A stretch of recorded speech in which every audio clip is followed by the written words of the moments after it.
Good afternoon. Welcome to the live proceedings of the Senate.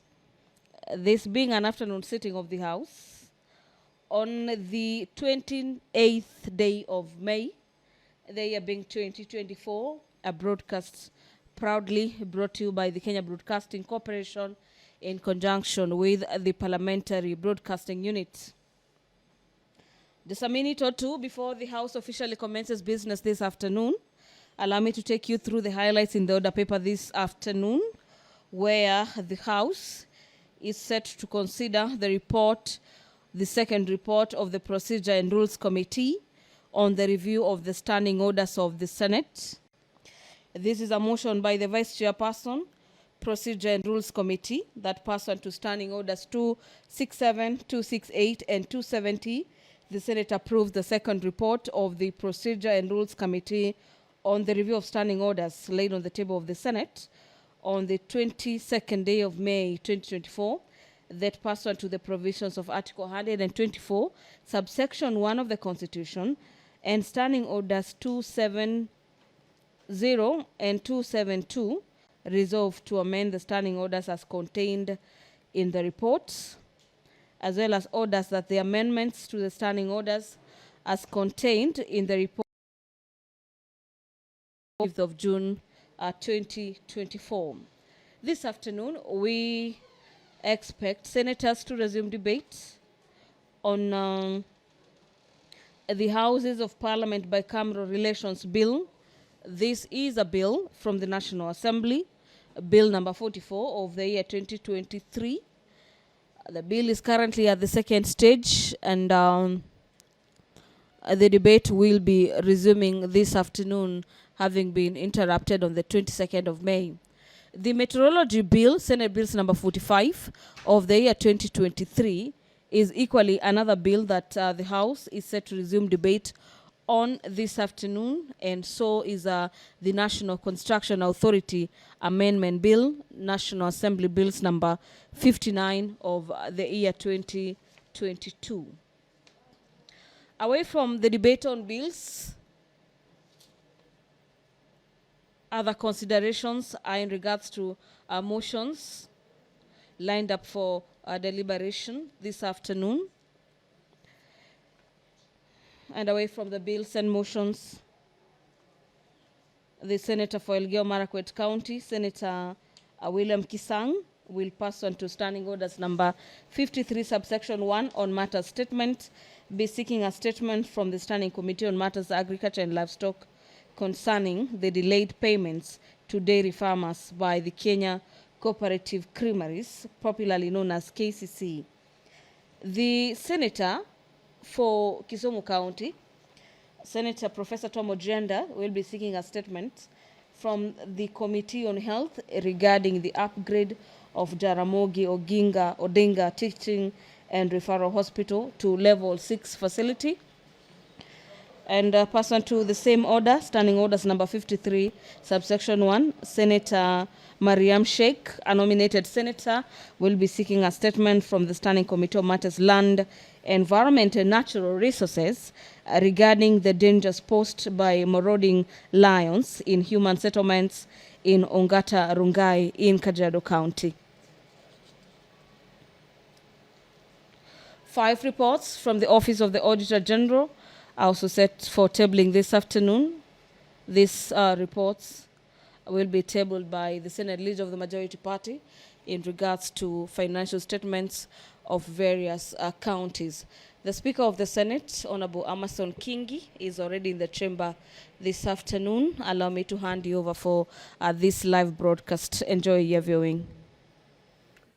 Na tuombe.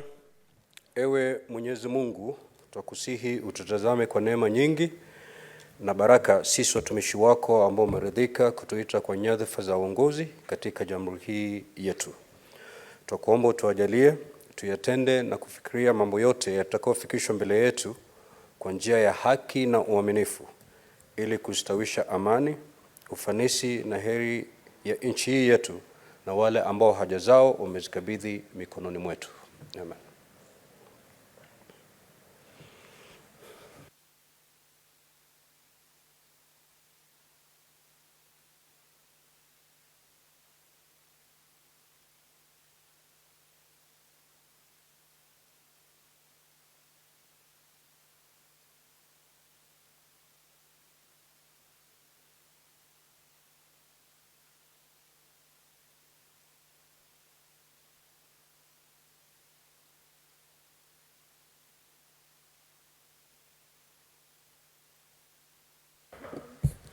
Declared we have quorum. Sergeant at Arms, kindly ring the quorum bell for 10 minutes.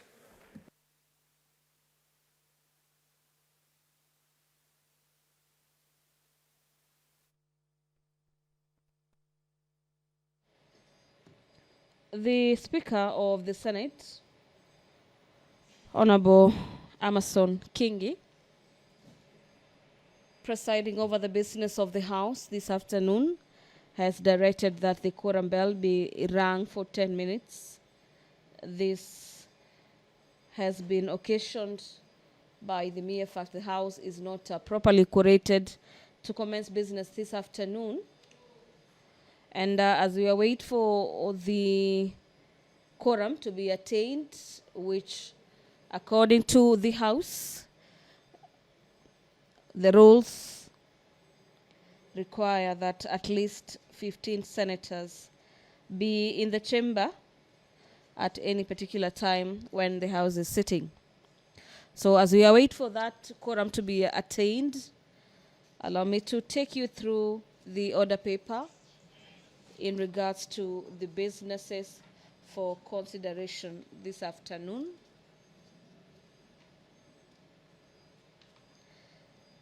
The House is set to consider a motion by the Senator for Baringo County, Senator William Cheptumo. This motion by the Senator for Baringo is in regards to the declaration of cattle rustling and banditry as a national disaster and subsequent establishment of a special fund for victims. In this motion, the Senator for Baringo seeks to have the Senate resolve that the national government, through the Ministry of Interior and National Administration, in collaboration with the Council of Governors, do declare cattle rustling a national disaster, establish a national task force on cattle rustling and banditry. This national task force will be investigating the causes of rampant cattle rustling and banditry in the counties affected by banditry in Kenya, as well as establish the extent of suffering, loss, and damage of the cattle rustling and banditry that has been occasioned to the communities in all the affected counties. Lastly, that the national government, through the Ministry of Interior and COG, do create a special fund for mitigating the losses suffered by and in compensating all victims of cattle rustling and banditry, as well as settle all internally displaced persons occasioned by the menace. The report of the Select Committee on the County Public Investments and Special Funds. This is CPIC report on the consideration of the audit reports of the water service providers for the year ended 30th of June 2019, 30th of June 2020, and 30th of June 2021 is a report lined up for debate this afternoon. And this motion is being spearheaded by the chairperson on matters county public investment and special funds, Honorable Osotsi. The report of the Standing Committee on Matters Health on the inquiry into the alleged irregularities in the procurement of long-lasting insecticide treated nets at the Kenya Medical Supplies Authority is another motion that the House is set to debate this afternoon. In this particular motion, the committee seeks to have the Senate adopt the report of the Standing Committee on Matters Health into the inquiry over the alleged irregularities in the procurement of the long-lasting insecticide-treated nets at Kenya Medical Supplies Authority, KEMSA. The committee already laid its report on the table of the House on the 8th of May this year.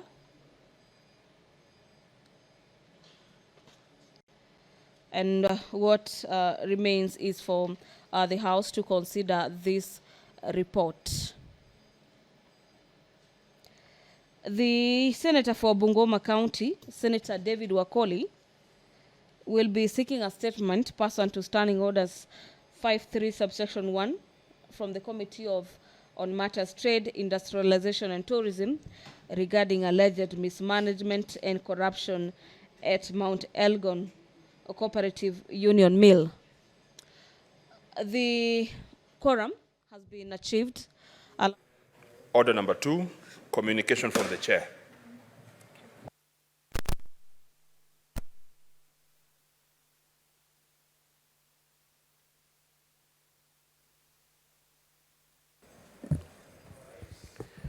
Now, honorable senators, I would like to acknowledge the presence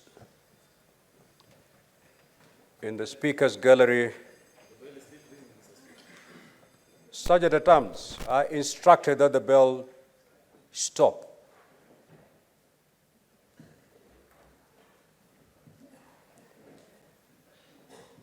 You may walk in, honorable senator.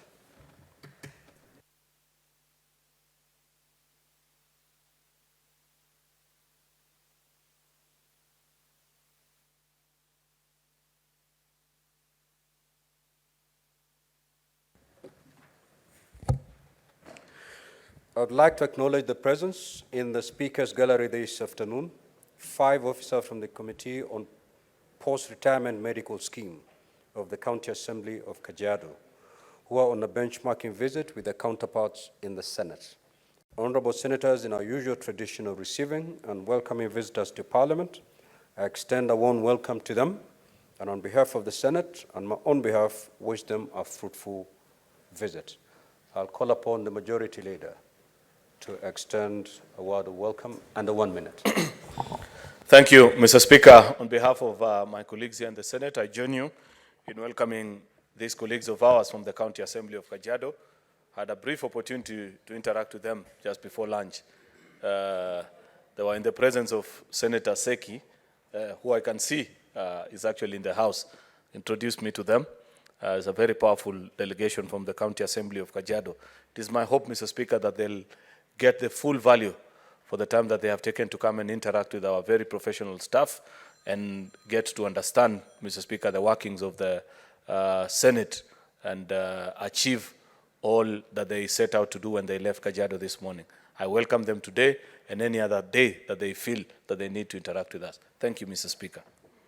And now the host senator. Proceed, honorable senator. Why are you raising your hand? I thought you forgot that there also are the chair knows delegation of Kajiado. Proceed, proceed. Thank you, Honorable Speaker. Let me take this opportunity also to join you and the Majority Leader to congratulate the members of the County Assembly, particularly from the Secretariat of the County Assembly, led by the Deputy Speaker of the County Assembly.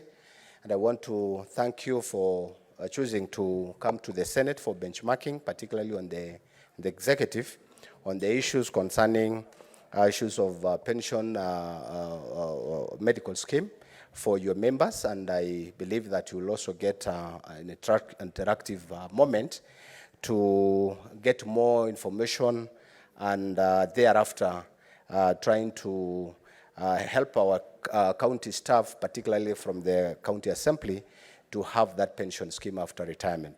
I also, Honorable Speaker, share my time to Honorable Peris Tobiko and Mheshimiwa Mundet for them to say a word. Thank you very much, Honorable Speaker, being members of the county delegation. Thank you. Honorable Senators, I also have a further communication to make. I wish to bring to your attention that recently there have been concerning trends in the conduct of senators during plenary proceedings. Instances of lack of decorum in debate, during divisions, and disruptive actions, including the use of mobile phones, have become increasingly common. I have on several occasions cautioned individual senators of the need to maintain order during plenary proceedings, thereby necessitating me to address this matter substantively. As the custodian of parliamentary etiquette, it is my duty to emphasize the importance of maintaining decorum in the plenary. Honorable Senators, you may walk in and take your seat.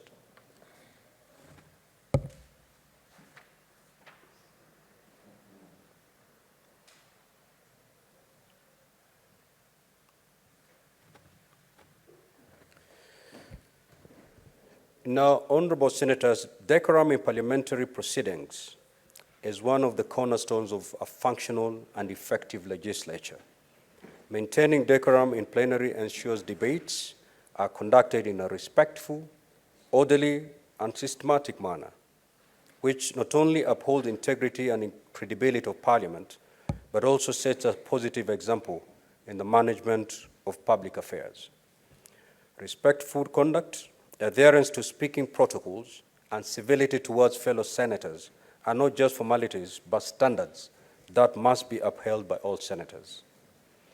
While it is natural for us to have differing opinions and perspectives, it is crucial that we express these views in a manner that is respectful, conducive to constructive dialogue. Disruptive behavior, shouting matches, or personal attacks only serve to undermine the integrity of this institution and erode the public trust. We must therefore commit ourselves to a higher standard of conduct, as the electorate expects no less from the representatives. Honorable Senators, for purposes of clarity, Part 18 of the standing orders provide for inter alia: 1, languages during plenary; points of order, contents of speech, retraction and apologies, matters sub judice, and responsibility for statement of fact. Further, Part 20 of the standing orders outline provisions on order in the Senate and in the committees. This part provides for, inter alia, 1, maintenance of order in the Senate; irrelevance and repetitions, disorderly conduct, and gross disorderly conduct. I must stress the importance of adherence to and respect for these rules by all honorable senators for the smooth conduct of chamber proceedings. I therefore call upon every senator to familiarize themselves with these rules and conduct themselves accordingly. I wish to make it unequivocally clear that I will not hesitate to invoke the provisions under these standing orders on any senator who is deemed to be disorderly or in violation of parliamentary decorum, including disruptive use of mobile phones. Honorable Senators, we do not have to go to that extent of banning mobile phones in the chamber. Honorable Senators, in conclusion, I implore all honorable senators to uphold the highest standards of decorum in the discharge of our mandate. I thank you. Next order. Order number 3, messages. Order number 4, petitions. Order number 5, papers. Senate Majority Leader. Mr. Speaker, sir, I beg to lay the following papers on the table of the Senate today, Tuesday, the 28th of May, 2024. That is, reports of the Auditor General on the financial statements of the following for the year ended 30th June 2023. Kericho Water and Sanitation Company Limited, Kabianga Tea Farm, Bomet Water and Sanitation Company Limited, Amati Water Services Company Limited, Kisumu Water and Sanitation Company Limited. Thank you. Next order. Order number 6, notices of motion. Order number 7, questions and statements. Statement pursuant to Standing Order 53-1. The Honorable Senator for Elgeyo Marakwet County, Senator Kisang. Thank you, Honorable Speaker. Honorable Speaker, I rise pursuant to Standing Order 53-1 to seek a statement from the Standing Committee on Agriculture, Livestock, and Fisheries regarding the delayed payments by Kenya Cooperative Creameries, New Kenya Cooperative Creameries to dairy farmers Honorable Speaker, in the statement, the committee should, 1, explain the reasons for the delayed payments by new KCC to dairy farmers who have consistently delivered the milk since February 2024.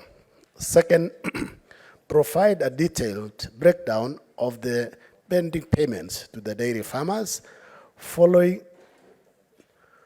the President's directive that KCC pays the farmers every month instead of every 2 months, as was the case respectively. Third, state when the pending payments will be remitted to the different farmers. And finally, Honorable Speaker, outline the measures the State Department for Cooperatives has taken to implement the President's directive requiring dairy farmers to be paid every 15 days in the milk deliveries to KCC commencing June 2024. Thank you, Honorable Speaker. The Honorable Senator Mariam Sheikh.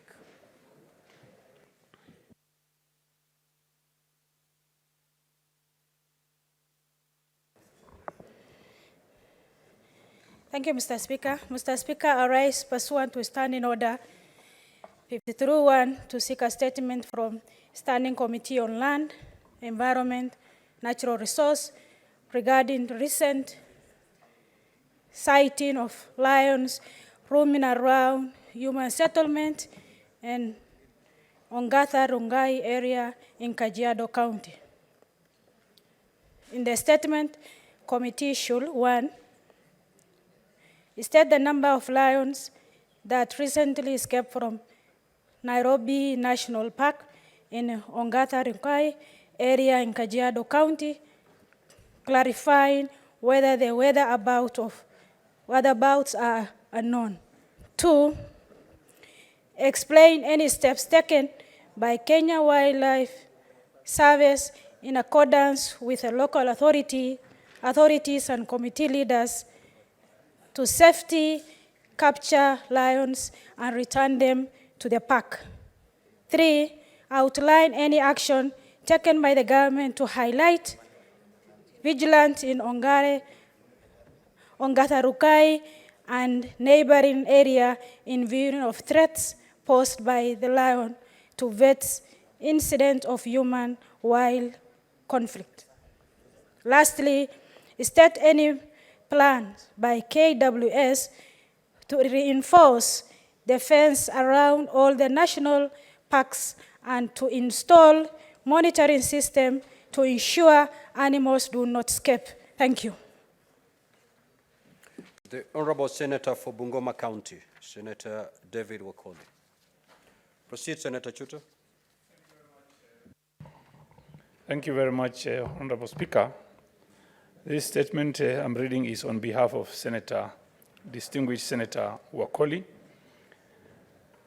This is on the management and corruption in Mount Elgon Cooperative Union Coffee Mill.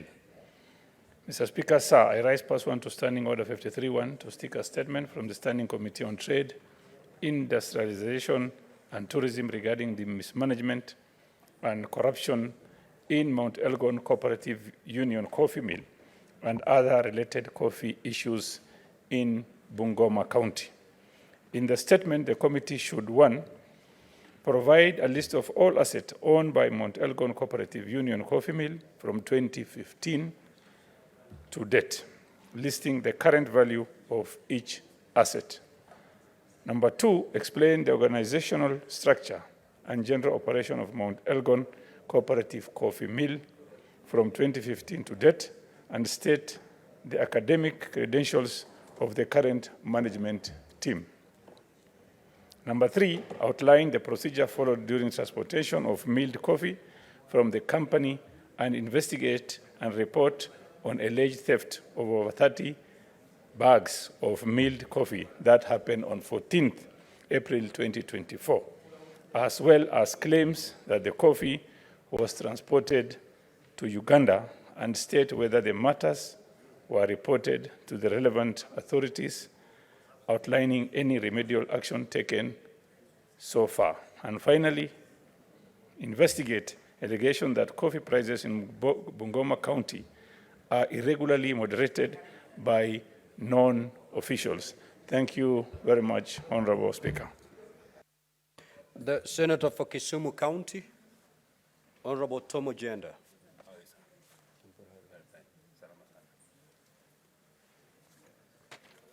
Any senator holding his brief? That statement is dropped. Honorable Tomo Jenda had two statements, so the second one is also dropped.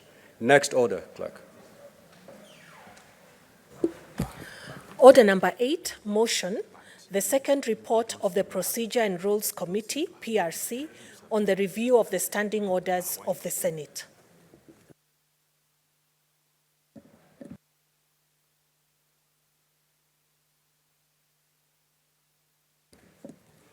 The Vice Chairperson, Procedure and Rules Committee. Senator Wakili, are you holding brief for the Vice Chairperson of that committee?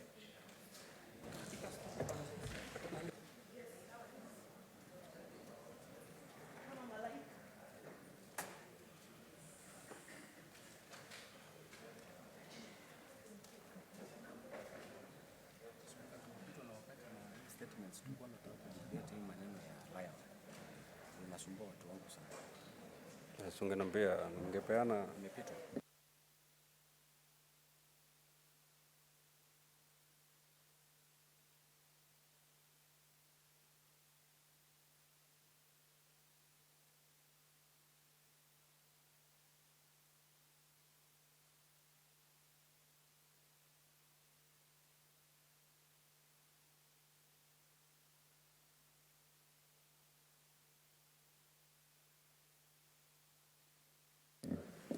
Okay, that particular order is deferred for just a moment.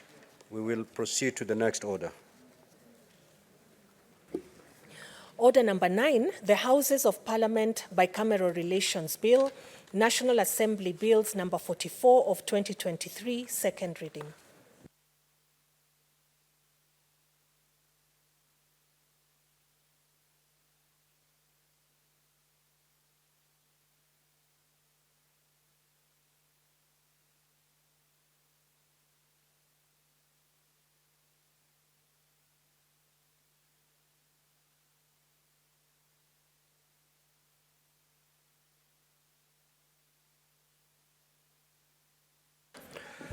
Majority Leader, you may proceed to reply. Senator Gloria, how do you raise a point of order when there's no senator on the field? You're out of order, Senator Gloria. Proceed, Majority Leader. Speaker, Better ways you can Mr. Speaker, approach the I want chair. to thank colleagues who took time to speak to the Houses of Parliament Bicameral Relations Bill, National Assembly Bill number 44 of 2023. Mr. Speaker, in my moving notes on this particular bill, I did point out to the House that in my opinion, in my own very humble opinion, having seen this battle run for ages, this bill presents to us an opportunity for us to either succeed as a House in something that we long believed to be our turf that has been taken away by the National Assembly, or fail spectacularly at it. And therefore, I asked, Mr. Speaker, that even as we debate, on many occasions there have been debates, Mr. Speaker, of what is the proper time for a committee to present a report on a particular bill. And on many occasions, there's two schools of thought. If you're a keen follower of parliamentary practice, Mr. Speaker, you know that in almost every conversation, there are two sides to it. On this procedure, Mr. Speaker, of tabling of a committee report, there are those who hold the view, Mr. Speaker, that the proper time to table a committee report is actually after debate on second reading by the House, so that whatever views members of Parliament, because members also represent people, and they don't speak on their own behalf, they speak on the behalf of the people that they represent. Their views can also be captured into that particular report, Mr. Speaker, and inform the amendments that the committee will bring at the committee stage. Those that hold the contrary view, Mr. Speaker, say that the committee, having listened to stakeholders who include those that specifically use the users of that piece of legislation and eventually members of the public, have more specificity on the issues that are being deliberated on, as such that when they present their report eventually, members can read and that informs how they debate. Both are right in a sense, Mr. Speaker, because if you follow both schools of thought, Mr. Speaker, then there is merit to both arguments. However, my position on such is that on certain instances, both schools of thought can be wrong.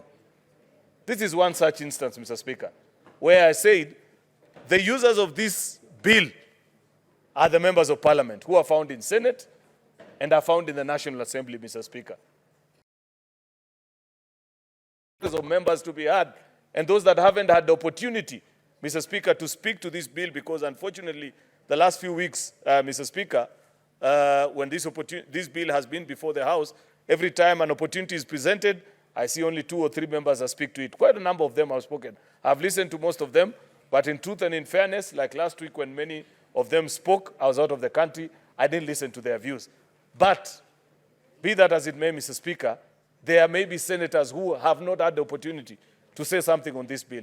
This is one such occasion where written memorandum should be provided to this committee as they sit to deliberate on the final amendments to this bill. Why do I say so, Mr. Speaker? Because the user department of this particular bill is Parliament itself. It is these members of Parliament in their various committees, Mr. Speaker, who struggle with all these challenges and difficulties. It is these same senators, Mr. Speaker, that when they envision a legislative proposal, have to go through the challenges of writing to the Speaker, being told it is being cleared by the office of the Director, legislative administration.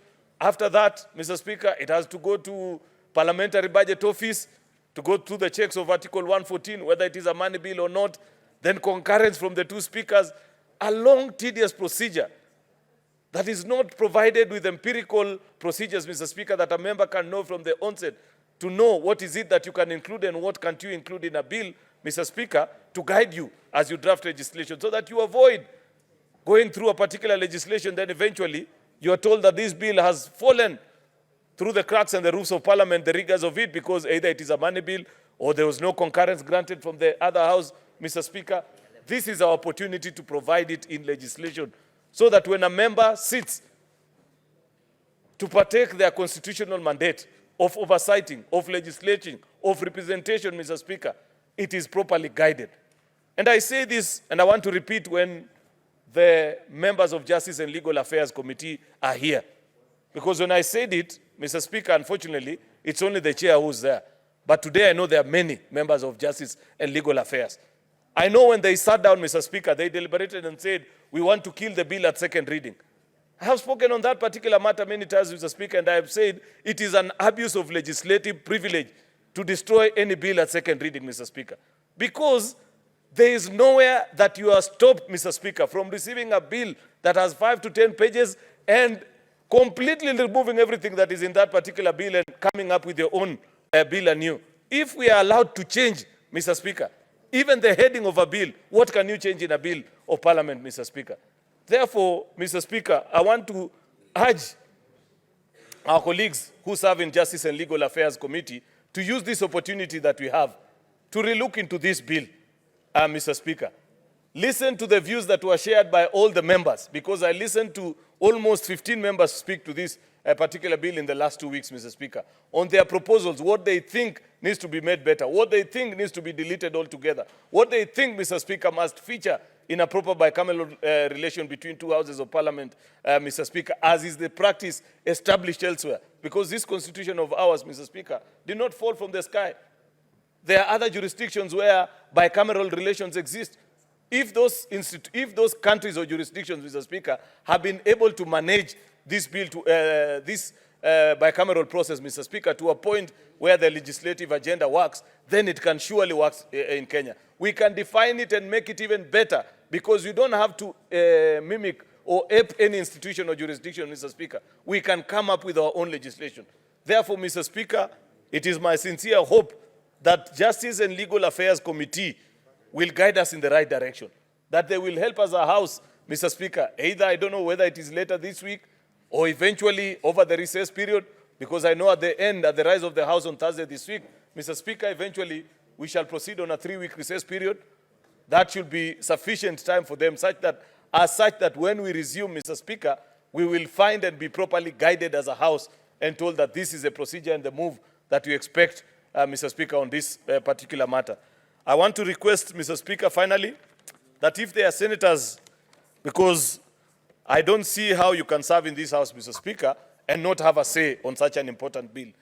And because many, maybe for one reason or the other, may not have known the importance of this bill, Mr. Speaker, then they should take the time and the trouble to write to Justice and Legal Affairs Committee and inform their views on that particular debate, on this particular bill, how it needs to move, Mr. Speaker, so that eventually when we convene to do committee of the whole, Mr. Speaker, eventually there will be good reason and good logic, Madam Speaker, on how we view things. Otherwise, Mr. Speaker, and I said this the other day when I was moving this bill, that it is not for lack of jurisdiction, that the Supreme Court has urged us more than 2 or 3 times that as a House sit down and give us a bill or a guide through which we can consider this legislation, Mr. Speaker, and has granted that opportunity, appearing as if they are not even willing to give us a decision on the matters that are before them.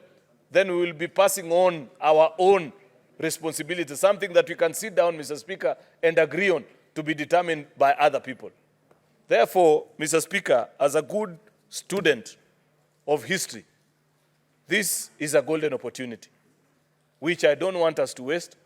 I want us to use it, Mr. Speaker, for the betterment of this House, so that those that will serve in this House in the years to come will thank this, the 4th Senate, Mr. Speaker, for finally resorting or restoring the dignity of this House to where it ought to have been, to see something greater than even what our constitutional drafters saw in Naivasha, Mr. Speaker, when they drafted the Senate as it is today, Mr. Speaker.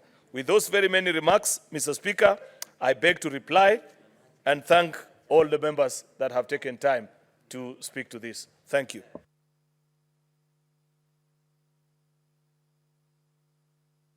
Pursuant to Standing Order number 66.3, I want to request that deferment of the question be put to another day. I thank you. It is so ordered.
Clerk, you may proceed to call the next order.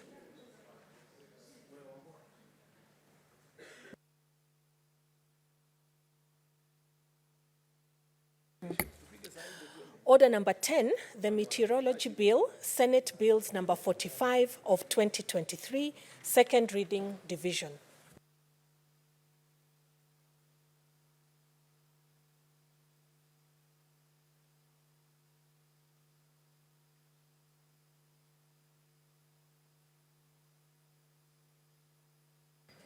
Sergeant at Arms, ring the quorum bell for 5 minutes.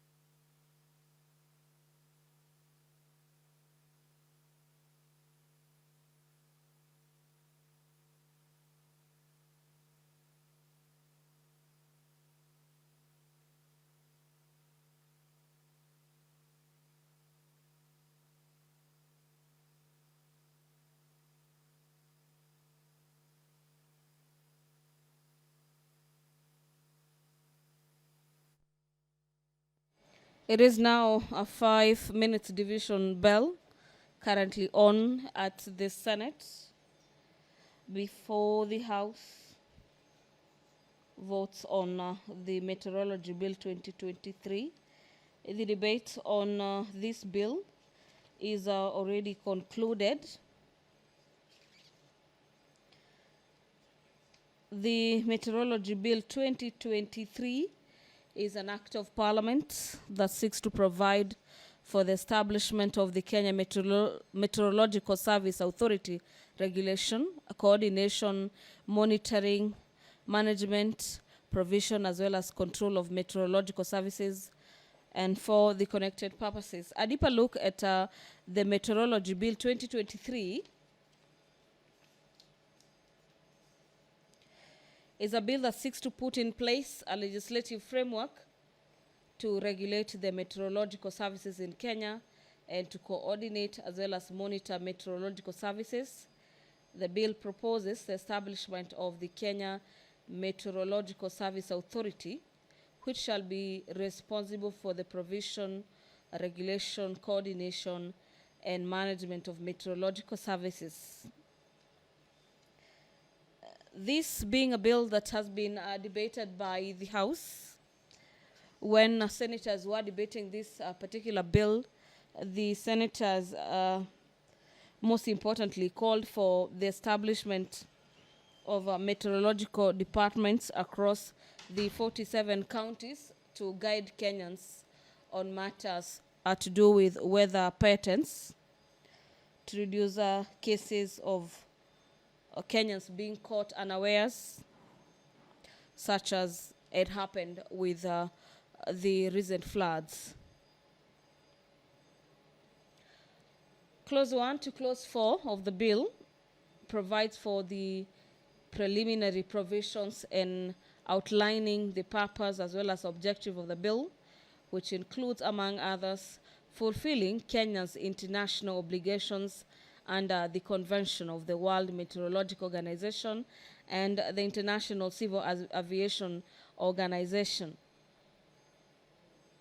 Upon the passage of this bill on matters to do with meteorology, there will be establishment of the Kenya Meteorological Service Authority that will be having functions and powers.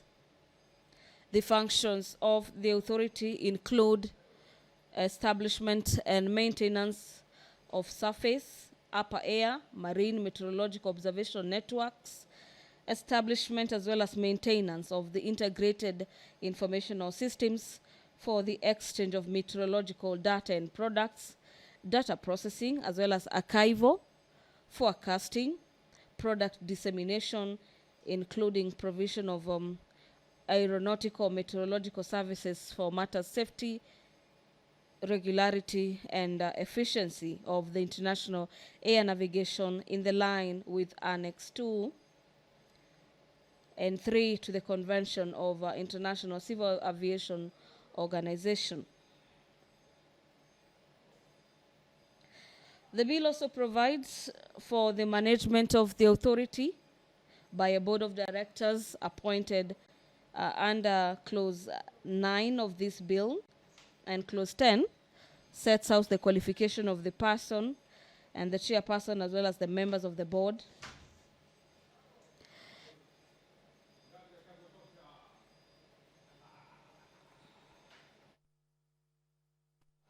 Finally, the functions of the board include overseeing as well as implementation of methodology, and sets out provisions relating to the tenure of office, vacancy of the office, meetings by the board, as well as remuneration, among others. Upon the passage of this particular bill, the bill also seeks to have the Meteorology Training Institute Research Directorate established, and this directorate shall be the successor of the Institute of Meteorological Training and Research, IMTR, and the designated World Meteorological Organization Regional Tourism Center for the provision of matters to do with diploma, certificate, and professional courses in meteorology, operational and hydrology, as well as related sciences. Honorable Senators, the 5 minutes are completed. Majority Leader, Majority and Minority Leader, kindly take your seats.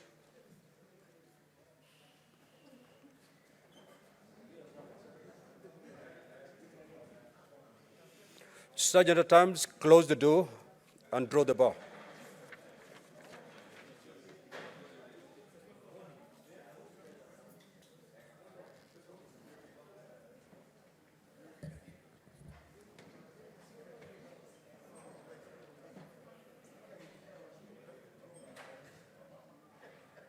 Senator Omtata, kindly take your seat. I want to proceed to put the question, please.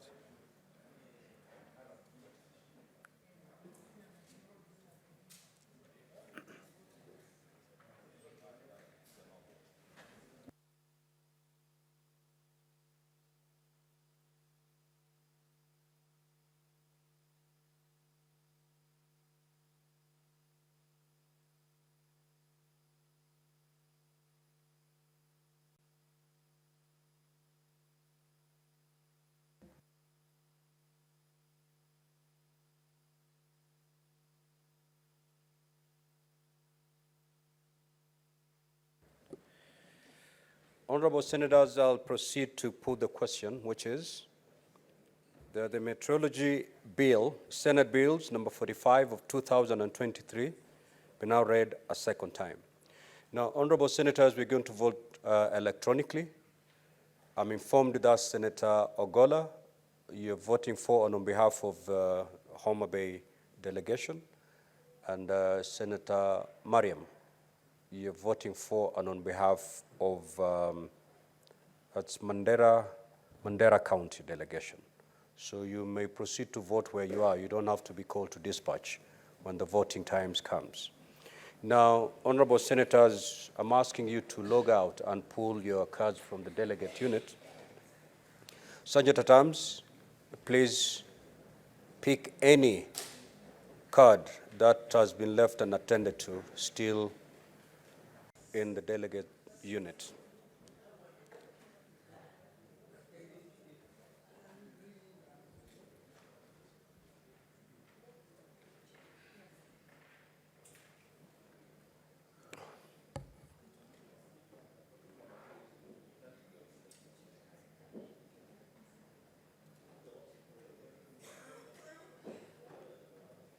Okay, you may now log back, Honorable Senators, kindly. Log back and proceed to vote.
Honorable Senators, the results of the division are as follows.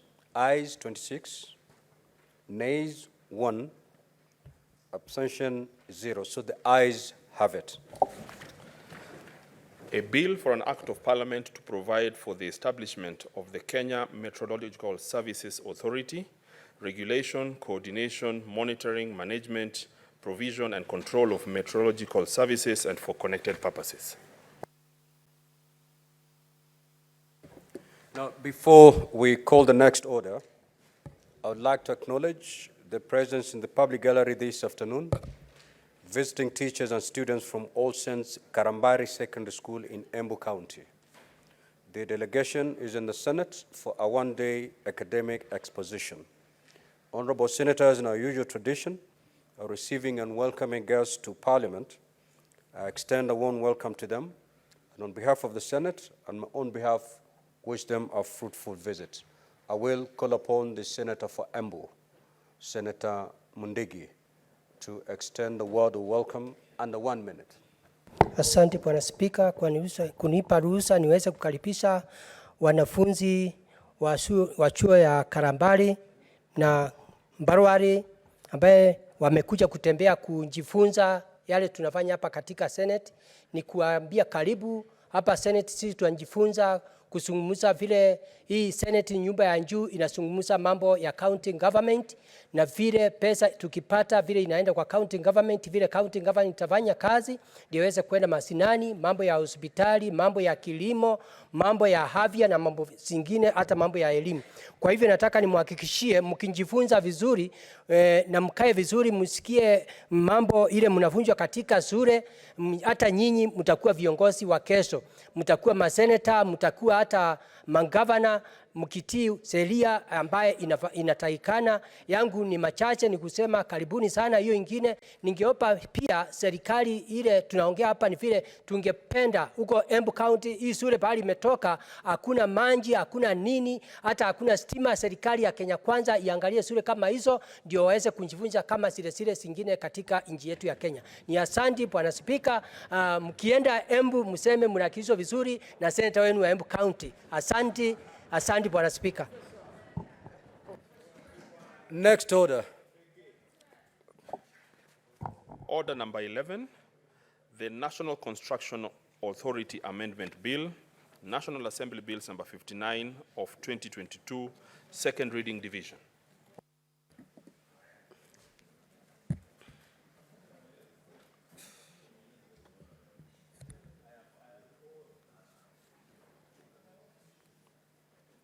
Senator Mtata, the distribution of water has never been part of the mandate of a senator.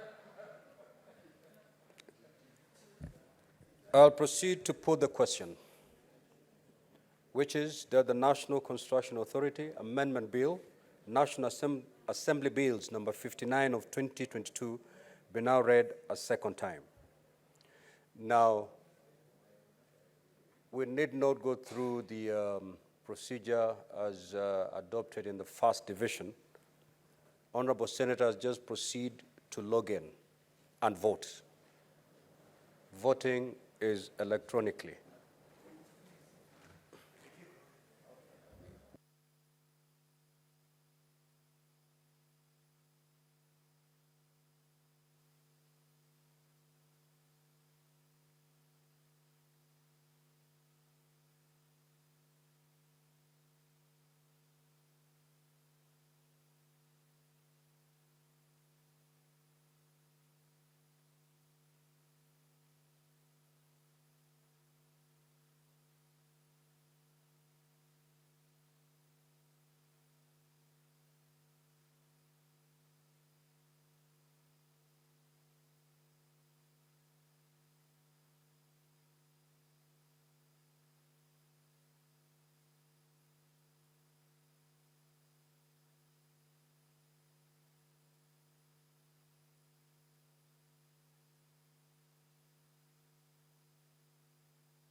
Senator Oburu, kindly proceed to the dispatch and cast your vote.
Honorable Senators, the result for the division are as follows. Ayes 26, nays 1, abstention 0. So the ayes have it. A bill for an act of parliament to amend the National Construction Authority Act and for connected purposes. Next order. Order number 12, the Nuts and Oil Crops Development Bill, Senate Bills number 47 of 2023, second reading division. Honorable Senators, I proceed to put the question, which is that the Nuts and Oil Crops Development Bill, Senate Bills number 47 of 2022, be now read a second time. Honorable Senators, you may now proceed to vote.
Order, Honorable Senators. Senator Mtata, kindly take a seat.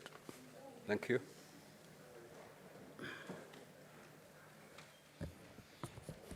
The results of the division are as follows. Ayes 27, nay 0, abstention 0. The ayes have it.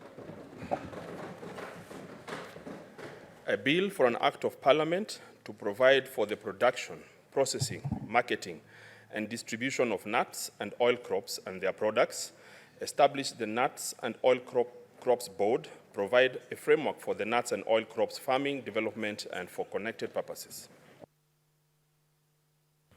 Next order, Clerk.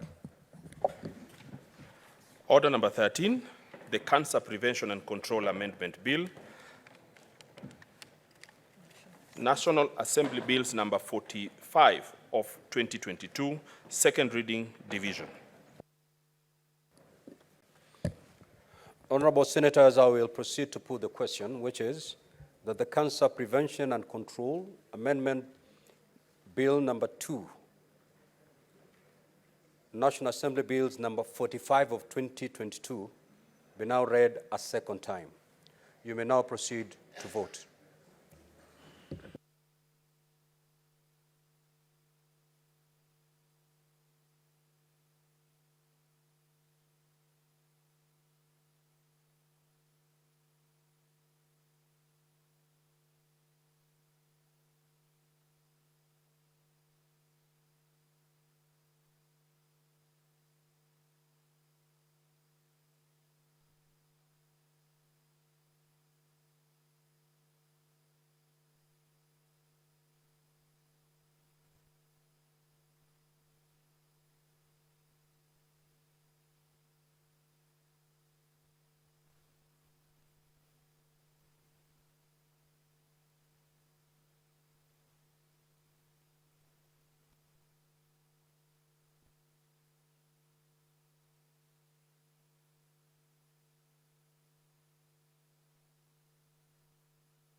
Senator Methu.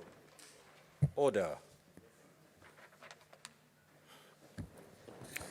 Honorable Senators, the results of the division are as follows. The ayes 27, the nays 0, and abstention 0. So the ayes have it. A bill for an act of parliament to amend the Cancer Prevention and Control Act and for connected purposes. Sergeant at Arms, you may now proceed to withdraw the bar and open the door. Next order, Clerk.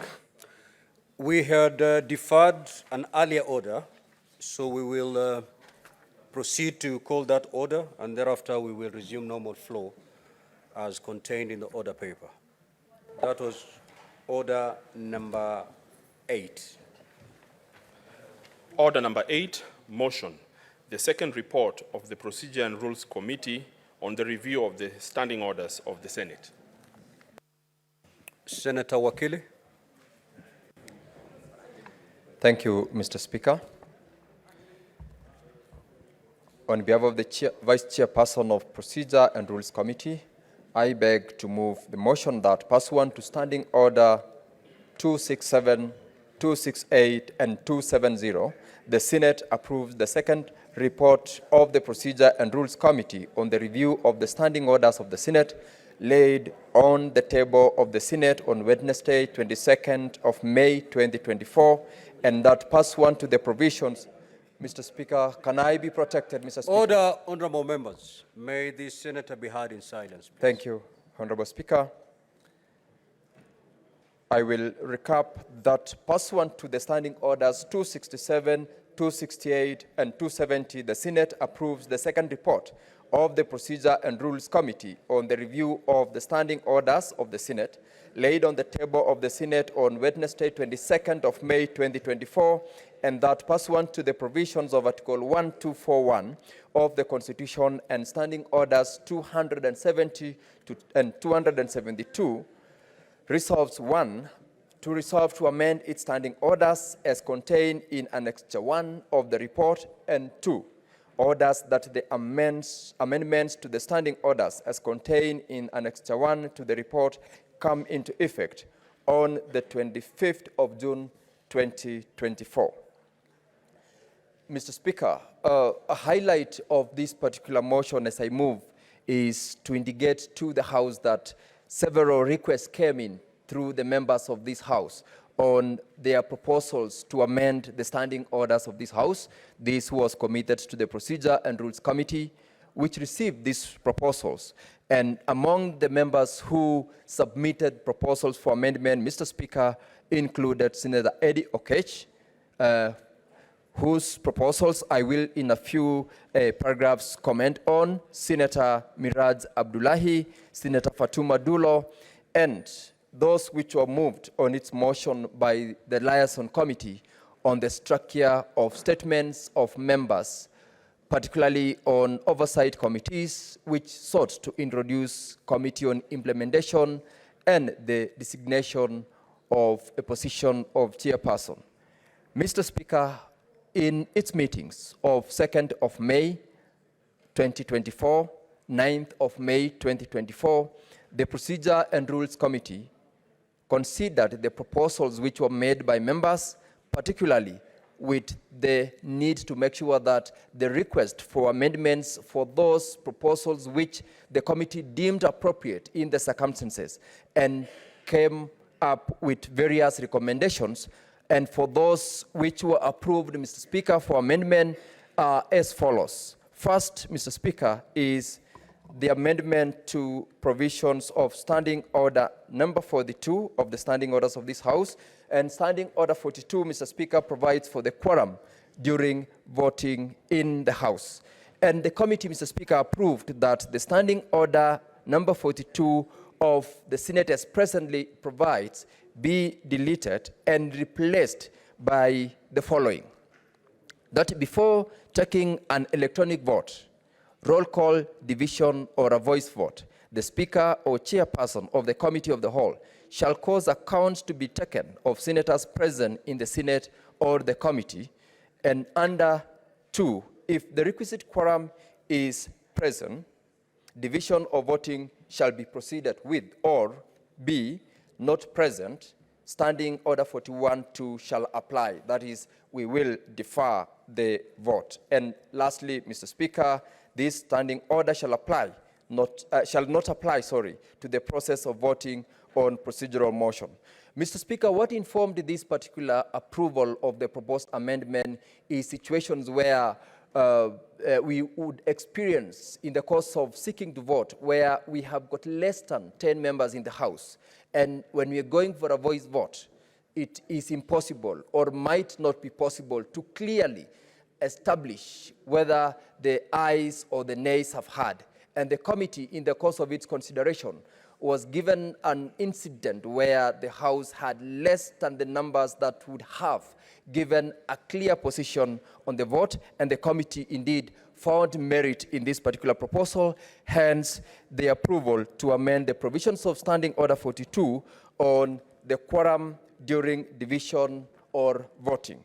The second approval, Mr. Speaker, that the committee made was the provisions of Standing Order number 131.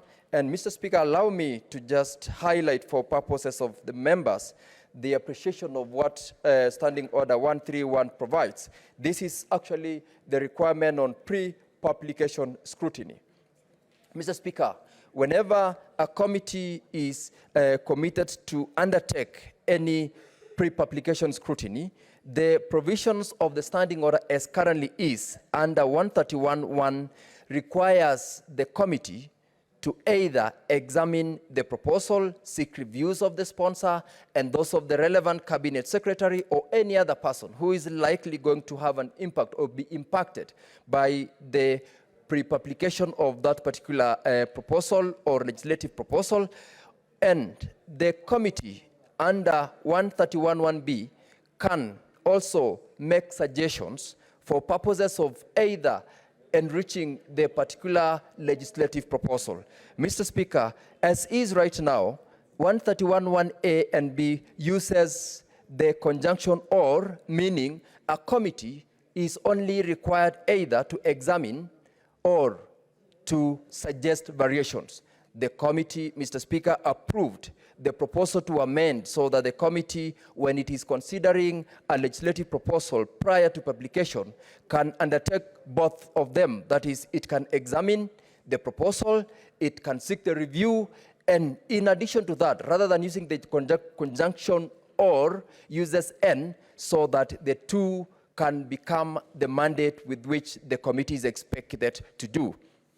Mr. Speaker, the third proposal, which the committee also approved, which I also feel it's important for honorable members to appreciate, is an approval to the amendment of Standing Order 228. Previously, Mr. Speaker, the House has been invited on a number of occasions to introduce the establishment of an implementation committee. And on a number of occasions, members have invited the Speaker and the House leadership to establish that committee. However, the proposal to the amendment to the Standing Order 228 is to give the mandate to a particular standing committee that is involved in a subject matter to have a responsibility to follow up and report on the status of the committees made, of the commitments made by the committee or by any government entity, institution, or cabinet secretary in response to the questions. This, Mr. Speaker, is also going to respond and answer to the question that what happens to the recommendations the committees have made, what happens to a follow-up on the responses that the cabinet secretaries who ordinarily are now required to appear before the House to respond to the questions. The committee made an insightful proposal and approved the recommendation that instead of establishing an additional committee on implementation, the relevant committee, and for obvious reasons, Mr. Speaker, if it is about the Committee on Agriculture, they are the people who are best suited to understand the subject matter. They have interrogated the issues and they understand beyond mere understanding of the subject. And that is why, as they follow up for implementation, they are capable of ensuring that the recommendations of that particular committee on that particular question are followed to make sure that the relevant government agency, cabinet secretary, or government institution implements the recommendations of the committee.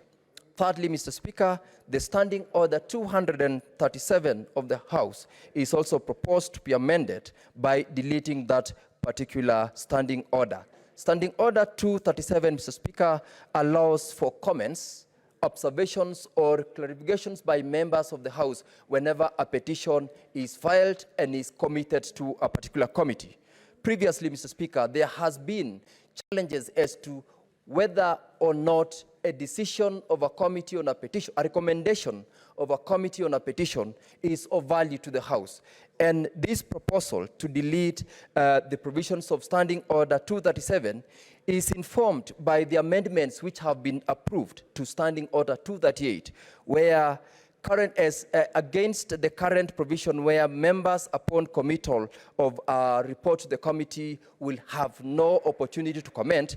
In this case, a committee report on a petition will be subjected to the debate of the House. Members will deliberate because it will be dealt with as if it is a motion rather than a report being tabled. So when we delete provisions of Standing Order 237, we propose to further amend 238 so that we now give members of the House the opportunity to comment on recommendations of a committee. And this is what the proposed Standing Order 238 will read, that whenever a petition is committed to a standing committee, the committee shall in not more than 60 calendar days from the time of reading the prayer, table its report to the Senate for consideration. The key word here is it will be tabled for consideration by the members. And therefore, as a matter of procedure, members now, we will not need the provisions of Standing Order 237 because it becomes superfluous by virtue of the fact that members have been allowed to deal with that report on Standing Order 238 by the issue of the report or recommendation being dealt with as a motion. And secondly, the Senate is expected under Standing Order 238B, or rather C as amended, the Senate shall consider a report under paragraph 2 within 14 sitting days of its table. This, Mr. Speaker, is aimed at ensuring that we do not leave out recommendations of various committees on reports to gather dust in the shelves, and that is why a timeline is provided for members to make sure that they deal with it, and a follow-up, as of course previously amended under Standing Order 228, will be followed by the relevant committee that had been committed that particular petition to deal with. Lastly, Mr. Speaker, Standing Order 239 is proposed to be amended. Standing Order 239 provides for copies of responses. This is responses to the petition as has been filed, and the committee is proposing that the petitioner is supposed to be notified of the decision or the recommendation of the committee, and the clerk of the Senate is mandated under the newly proposed amendments to Standing Order 239 to communicate within 14 days of the resolution of the Senate under Standing Order 238 in writing, so that the petitioner himself, herself, whether it was in person or an institution, is informed of that decision, and they will be able to follow up to ensure that if it is something that ought to be implemented, they will support the committee that is relevant to that particular issue to follow up for implementation. Mr. Speaker, there are additional other recommendations that proposals that members had made, but the committee in its wisdom considered, and some were rejected because they are already provided for by the standing orders, and the eventual effect was not to agree to the proposal for amendment. And Mr. Speaker, I wish to ask the honorable members to approve of this amendment as they contribute to them. This is aimed at enriching the debate in the House. It's aimed at ensuring that members are also involved, particularly with regard to the proposed amendment to how we deal with petitions in the House, how we deal with aspects on voting, as to make sure at any given time, prior to a decision being taken by the House, there is a confirmation that we have sufficient members in the House to undertake the vote and ensure that the vote carries as is required. Lastly, Mr. Speaker, as I ask members to look and approve on this proposal, I would wish to present this particular report, and Mr. Speaker, I move. I thank you. Who is seconding your motion? Ask the Honorable Senator from Nandi to second. Mr. Speaker, I want to thank the Senator Wakili Larry Sigei.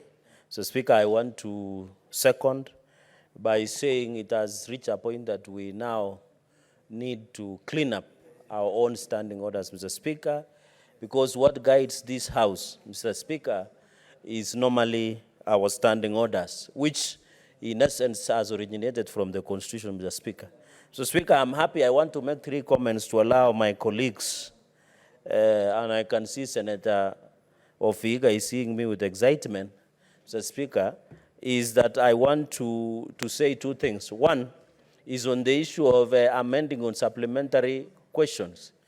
Mr. Speaker, when we amended under the new standing order on appearance of cabinet secretaries for question and answer time, Mr. Speaker, members have felt that asking only 1 supplementary question with the root of the issue that came up, Mr. Speaker, has always been a challenge. And therefore, Mr. Speaker, I agree that let members ask questions, in fact, from the entire ministry. And I'm happy, for example, I can use 1 minister that came here, Governor, Cabinet Secretary Salim Vuria. We were able to ask him a written of questions, and he was able to answer comfortably without saying that question was not part of the supplementary, part of the original question.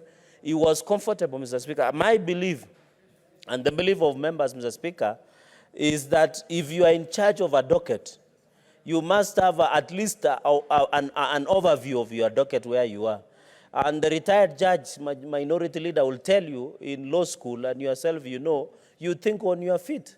the essence of engaging, Mr. Speaker. So I want to agree that let members be allowed to ask supplementary questions. That's the essence. Even when you look at Commonwealth parliamentary system, even in Britain and many others that practice question time for prime ministers or cabinet secretaries, Mr. Speaker, is very important. Number two, Mr. Speaker, on the issue of removing statements, Mr. Speaker, I would have also requested, but I want to agree that I think your office, so that we don't appear brutal, is not to drop statements, but at least in consultation with the ministers, Mr. Speaker, not ministers, senators are out, Mr. Speaker, it is important that they liaise with your office. For example, Mr. Speaker, if the senator is not in the House, Mr. Speaker, is it possible to liaise with your office so that their statements, if you have given them official permission, maybe they are traveling outside the country or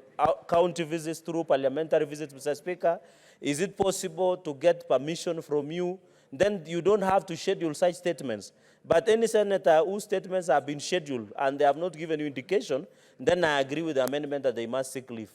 Mr. Speaker, I think in future when we amend these standing orders, in my wisdom or lack of it, Mr. Speaker, we should at least include bills and motions, Mr. Speaker, because there are bills that have stayed. And I remember there is one member, Mr. Speaker, the other day when I was moving my bill, argued that, one senator argued that, why are we prioritizing National Assembly bills?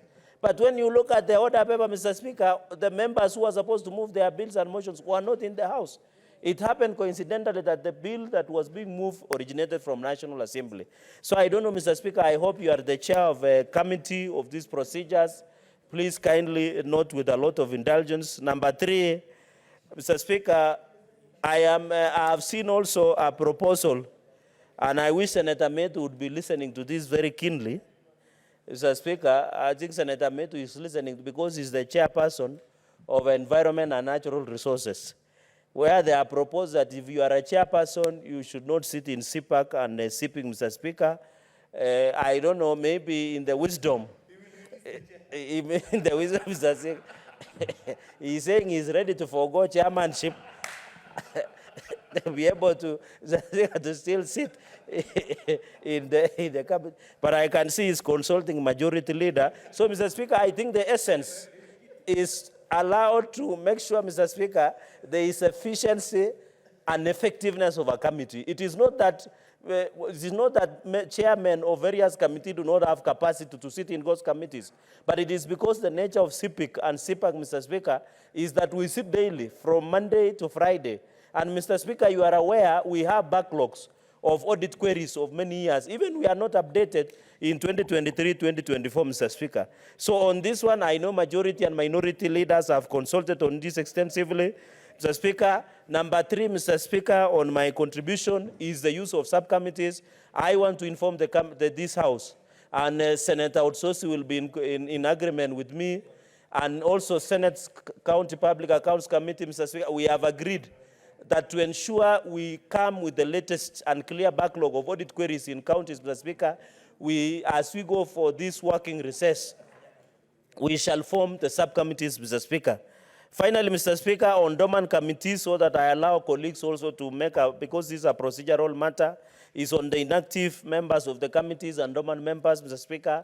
I think majority and minority need to guide us, Mr. Speaker, on how we can handle this issue. And I agree, Mr. Speaker, in the ruling in the last session on David Ochieng, the MP of Ugenya, at that time the national NASA, was it called NASA? I think NASA coalition wanted to de-whip him.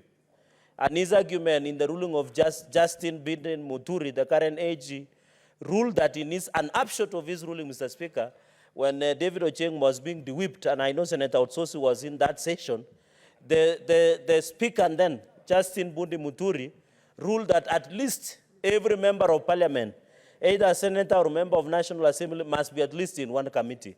So with this insight, I think also we should propose, and I know Senator Metu will support this, we should propose that if you are a member of PIC or PAC, you should only be in one committee. You should not be any other committee, so that you are able to channel your energies where it should be, Mr. Speaker. Mr. Speaker, the upshot, and I think finally on implementation, I agree that let committees follow up on the resolutions. There is always a matrix on how they can implement, Mr. Speaker. I know we have argued, even in the last session, Mr. Speaker, even at the beginning of this session, we have always, let's have an implementation committee to follow on recommendation. But when we ask and we have been consulting, we thought if it is PIC, Senate CPIC, who should, or CPAC, or Agriculture Committee to follow up on resolutions, Mr. Speaker, then I think we need to agree on how the implementation committee, Mr. Speaker. And I agree that on this implementation committee, we must agree as a House and allow these resolutions, Mr. Speaker, to be done by individual committees. The reporting mechanism, Mr. Speaker, I don't know, because I know you chair this committee, is to look at the reporting mechanisms. Because, for example, if today we say Kakamega County, Mr. Speaker, we say Kakamega County, for example, PAC, Senate Public Accounts Committee, where his governor appeared last week, recommends that EACC follows up on a matter. So how do we ensure, Mr. Speaker, that EACC has implemented the directions of the committee? So I think those are issues I want to throw to members to agree with, Mr. Speaker, because how do we ensure reporting mechanism? How can committee know, Mr. Speaker, that in our recommendations or directions, has it been adhered to? So we need to ensure that there is reporting mechanism, Mr. Speaker. And I want, Mr. Speaker, on liaison, I agree that there should be a vice chair so that it is easy, especially you and Deputy Speaker, to allow you to efficiently, among the chairpersons of the liaison, they sit, Mr. Speaker, but in future, also, we should consider as the vice chairpersons, also to have our own liaison committee, Mr. Speaker, and I'll propose to be the chair of the vice chairpersons of the committees, Mr. Speaker. But the upshot of this cleanup or recommendations is very beautiful, Mr. Speaker. We need to agree and move forward. With those many remarks, Mr. Speaker, allow me, and I beg to second this report or the motion that has been tabled by the committee. I thank you, Mr. Speaker. Senator Manzo.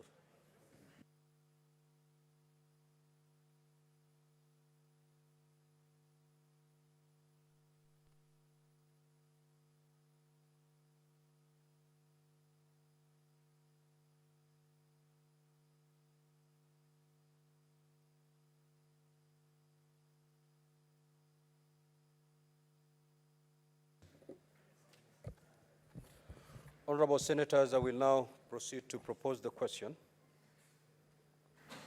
which is that pursuant to Standing Orders 267, 268, 270, the Senate approved the second report of the Procedure and Rules Committee on the review of the Standing Orders of the Senate laid on the table of the Senate on Wednesday, 22nd May, 2024, and that pursuant to the provisions of Article 124(1) of the Constitution and Standing Orders 270 and 272, resolves to amend its standing orders as contained in Annex 1 of the report, and 2, orders that the amendments to the standing orders as contained in Annex 1 to the report come into effect on the 25th of June, 2024. Honorable Manzo, you may proceed. Thank you, Mr. Speaker. Mr. Speaker, under Article 124 of the Constitution, the House or each House of Parliament is mandated to establish committees and make standing orders for the orderly conduct of the proceedings, including the proceedings of the committees. Mr. Speaker, the standing orders apply for the House and at the same time apply for the business which goes on in the committees, Mr. Speaker. Mr. Speaker, the standing orders are like a law, just like an act of Parliament. And, Mr. Speaker, the standing orders also are not cast on stone, and therefore can be amended from time to time, just like it has been proposed this time. Under Standing Order 237, Mr. Speaker, when petitions are presented, there has been a practice of comments, and then at the same time, a report will be presented, and the comments will still ensue.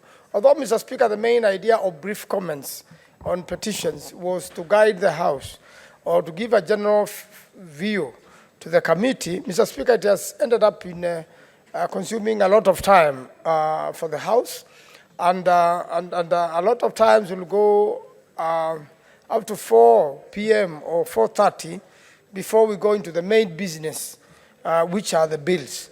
Therefore, Mr. Speaker, I want to agree with the committee that this saves time of the House, and therefore the House will utilize that time to do more business and especially legislative. Although it had its own place before it was reviewed, Mr. Speaker, that would be very useful into a committee. But again, how useful, Mr. Speaker? Sometimes those comments may not even, end up constituting the main part of the report, as the committee will still have to do its work. So I think, Mr. Speaker, the moves by the committee have been very positive, and it's to make this House efficient, make this House serve devolution and Kenyans much better. Mr. Speaker, I support. Senator Chiranke, so why do you want to speak against Senator, and you are the one who seconded this particular motion? Senator Mungatana. Thank you, Mr. A Speaker. deliberate error, Senator. Mr. Speaker, I have looked at the proposals on the amendments on the procedure to present petitions in the House. And Mr. Speaker, I know that the chairman of JLAC has spoken on many other amendments, but I particularly want to mention this proposed amendment. Because, Mr. Speaker, the current procedure now, where the committee receives a petition, and you know, Mr. Speaker, a petition is not like a normal thing. It's not a normal thing that comes before this House.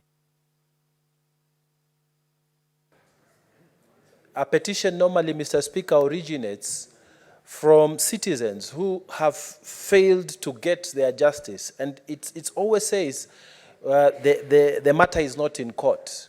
And they say that they have tried to do this and the other and it has not succeeded. So a petition is like a special way to approach the Senate.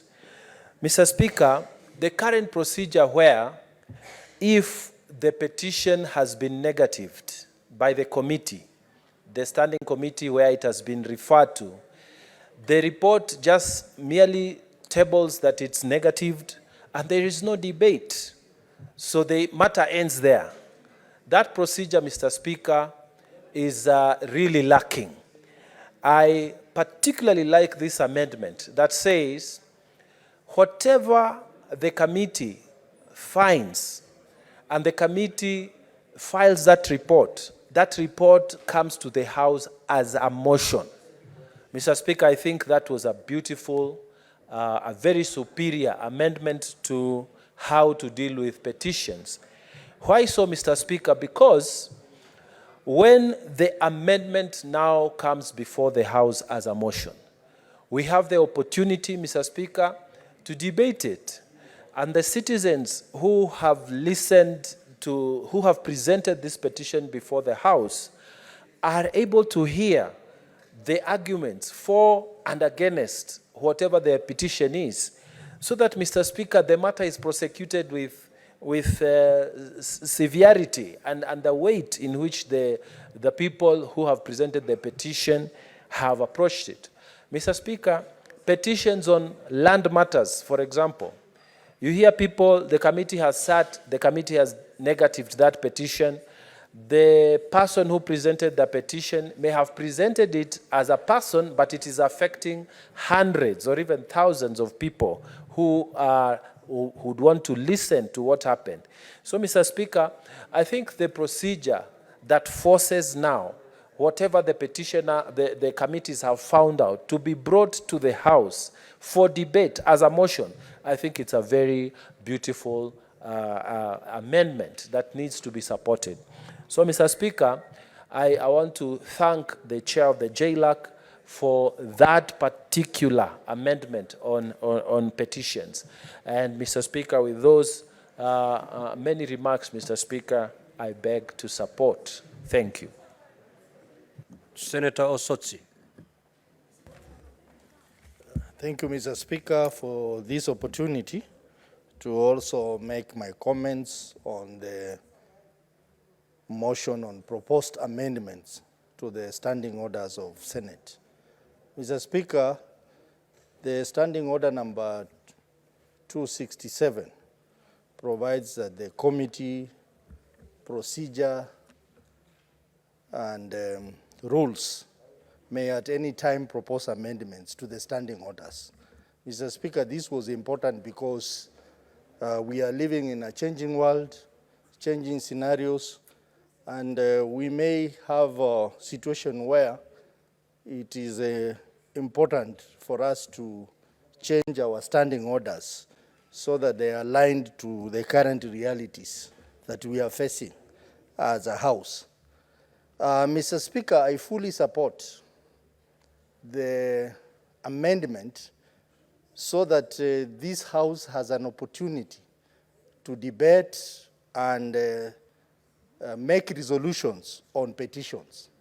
Because, Mr. Speaker, petition is a very important tool, a legislative tool, and the practice in this House has been that once a petition is committed to a committee, and the committee makes a report, and it tables the report, it ends there.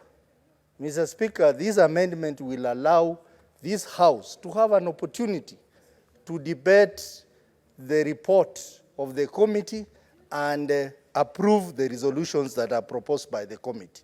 Mr. Speaker, this is important because some petitions contain very weighty matters, and it is important that those weighty matters are made as a House collectively. Mr. Speaker, there is also the issue of ascertaining the presence of quorum before a voice vote is taken.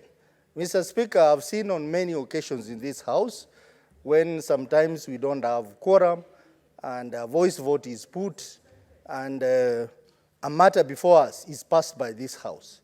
I think this amendment will allow this House not to get to a risk situation where someone who is very keen can take this Senate to court when we pass a law without sufficient quorum before us. So this will help us in this regard so that we are able to avoid scenarios where we can be taken to court. Mr. Speaker, on the issue of the implementation committee, I think I hold a contrary view. I have read the report by the committee, and I am not convinced by the reasons stated by the committee on the need to have the implementation committee. Because they have cited budgetary reasons, they have cited that the parent committee can do that. But, Mr. Speaker, there are so many issues that arise in this House which are not necessarily issues before the committee. For example, when cabinet secretaries appear before us and they make undertakings to this committee, who is supposed to follow up on that? So, Mr. Speaker, I think that this issue of having an implementation committee is a very justifiable issue and is an issue that maybe we need a rethink. The committee on House procedure and rules needs to relook at this matter. Because even if you look at the other jurisdiction, the implementation committee is very critical. The House of Representatives in equivalent countries, Commonwealth countries like Nigeria, has an implementation committee. In India, the Committee on Government Assurances handles all resolutions of the House on a day-to-day basis. Mr. Speaker, even here in Uganda, they have a Committee on Government Assurances. In Ghana, Parliament of Ghana, the same. So I think it's important for us to relook at this matter, because I know for sure, Mr. Speaker, most of these committees that we have here, they handle current matters. They don't go back and start looking at what was proposed and has not been implemented. So we need to have a committee that sits in there that handles all resolutions, all undertakings that have been made to this House, and all the assurances that have been made to this House. In the last, I served in the National Assembly, 12th Parliament, and I was the Vice Chair of the Implementation Committee. And Mr. Speaker, I noticed that Implementation Committee performs another role above the issue of following up on recommendation or resolutions of the House.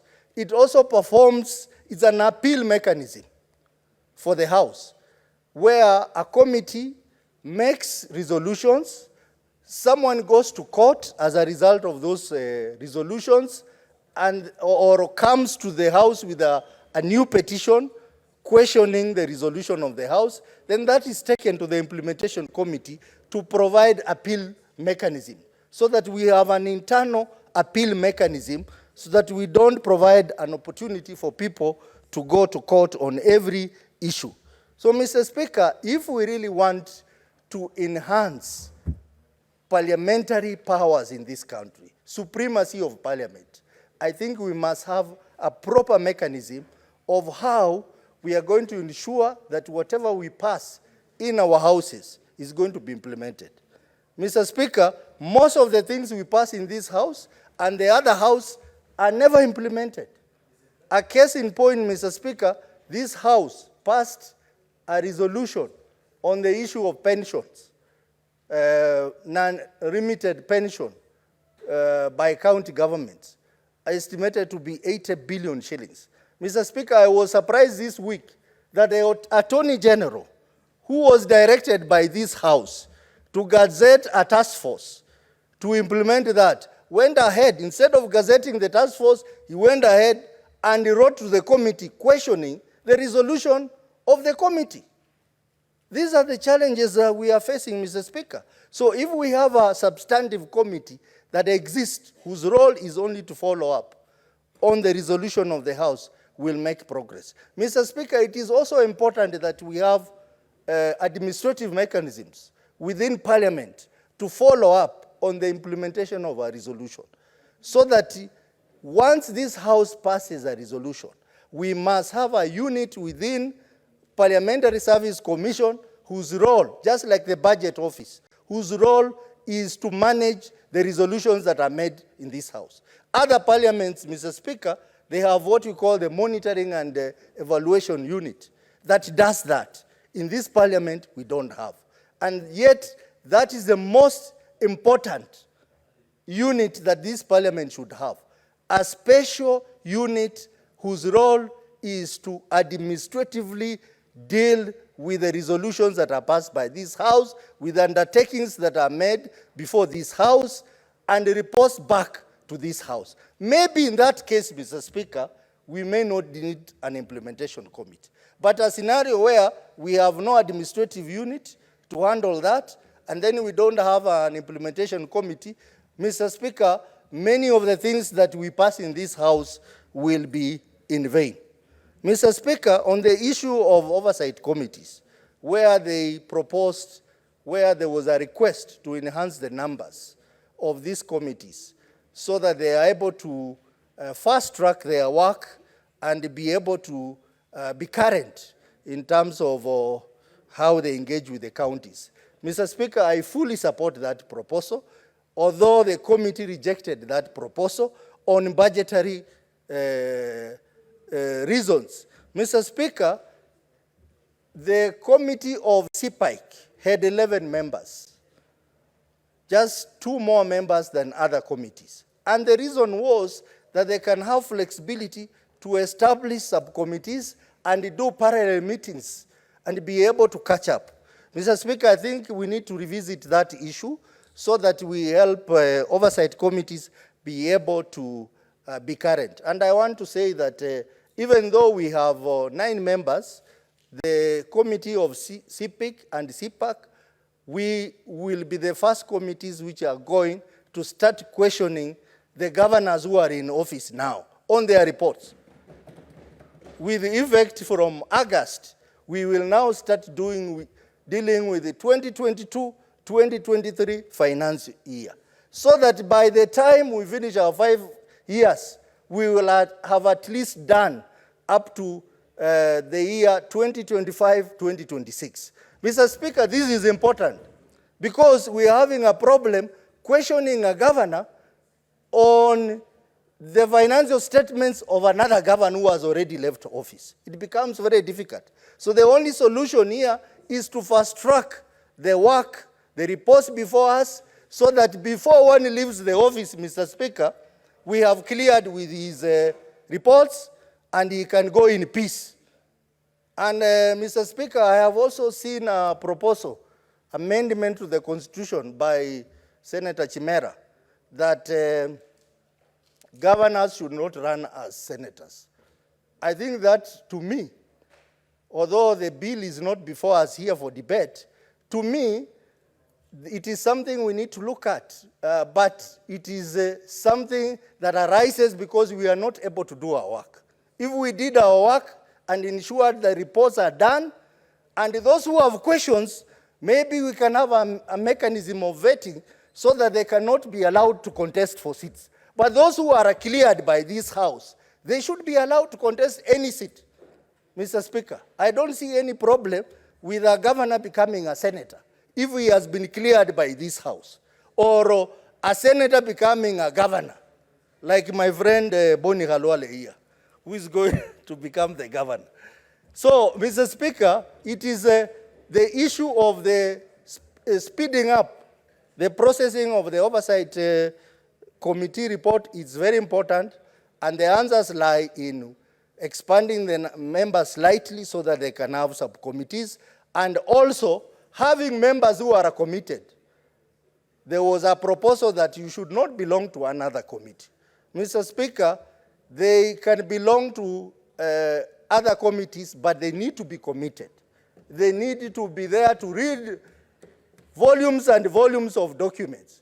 If we have members of this committee who are not committed, then we will not be able to catch up. Mr. Speaker, I don't mean that my members are not committed. My members in PIC are very committed, and that is why we have done so many reports. Still on the Oversight Committee, the issue of budgets. Mr. Speaker, it is not fair that CPIC and CPAC have the same budget as other committees.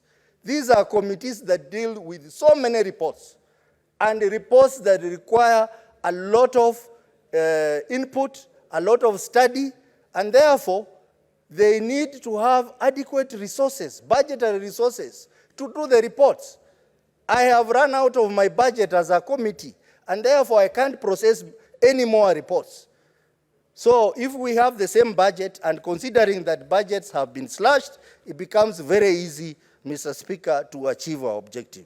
Mr. Speaker, on the issue of parliamentary party, the request to amend the standing orders to define a parliamentary party, I want to agree with the committee on their final decision that a parliamentary party can have 5 members, but that parliamentary party should not belong to a coalition. Mr. Speaker, I think this request was made in view of the Jubilee Party. Jubilee Party, yes, they have a right to get out of Azimio coalition, but they must do that within the law, because the documents that are there indicate that Jubilee is still legally a member of the Azimio coalition until they exhaust all the legal mechanisms, including the court process, so that they can become independent from Azimio. So the amendment is fair to both parties, because the amendment is saying that they can become a parliamentary party, but they should not belong to a coalition, which is fair, unlike the request that was made, which said that a party can have 5 members and becomes a parliamentary party. Mr. Speaker, we also need to discuss what are the privileges of parliamentary parties.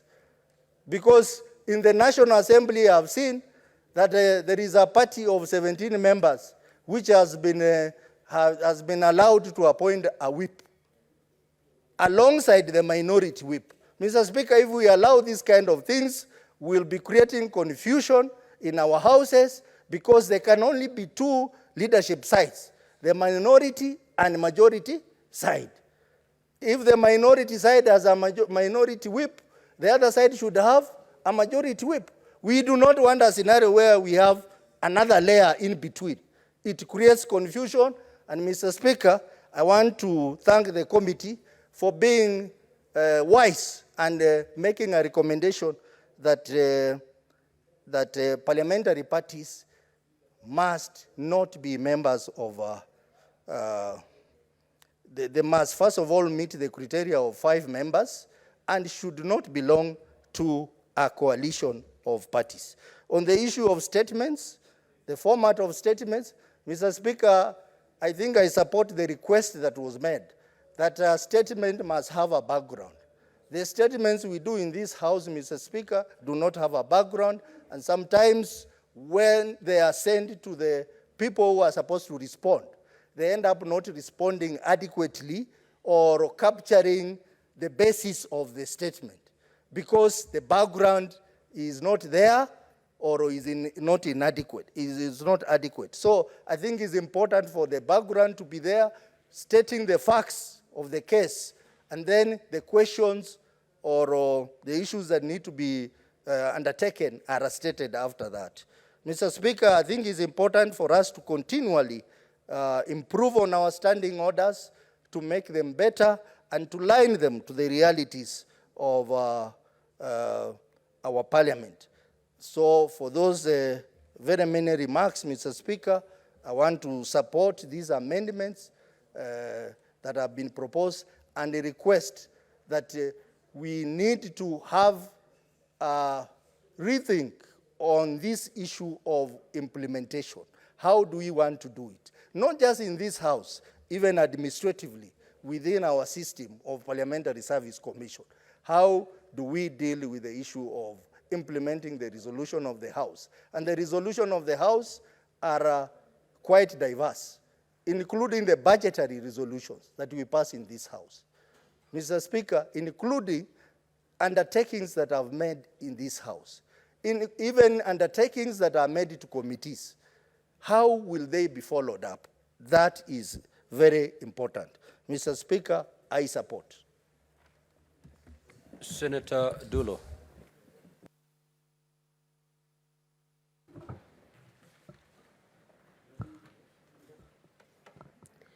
Thank you, Mr.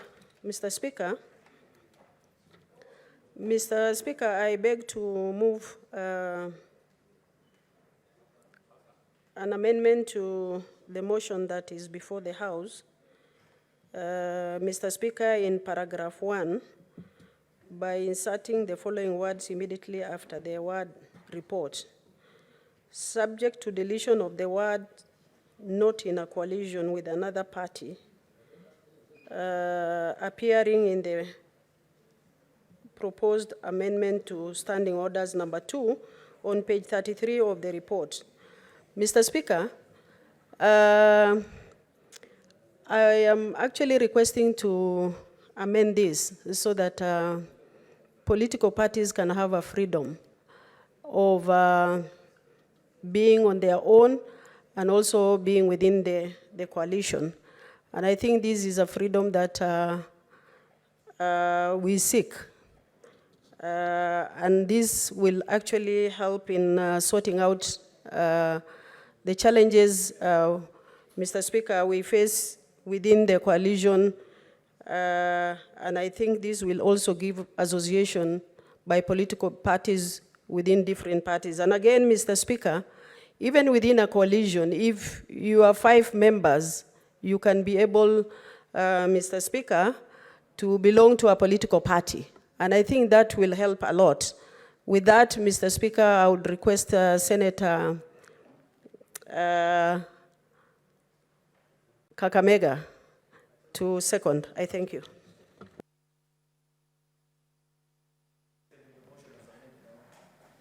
Mr. Speaker, I rise to second the amendment.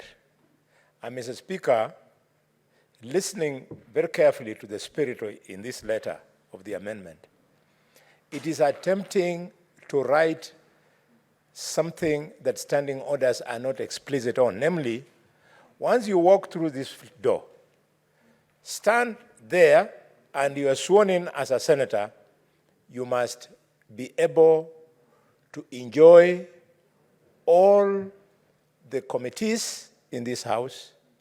You must be able to enjoy all the privileges that are extended to members for purposes of making their work easier. And therefore, since this amendment is curing exactly that, I support it strongly. Mr. Speaker, we now have an opportunity whereby reports of committees with very strong recommendations lie on the shelves with not too much that we can move concerning our counties. Statements from members are worked on by committees. Recommendations are made, but no action is taken.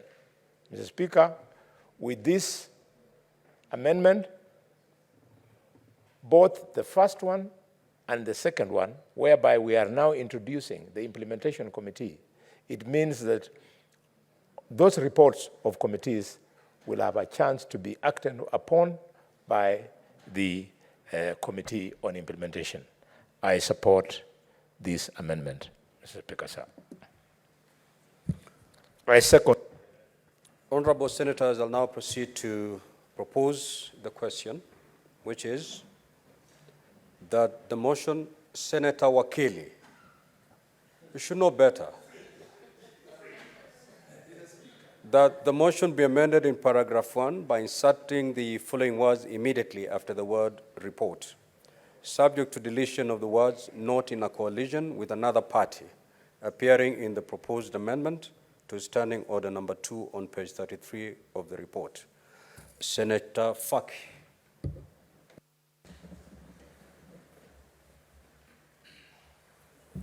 Asante Mheshimiwa Spika kwa kunipa fursa hii kuchangia ripoti ya kamati ya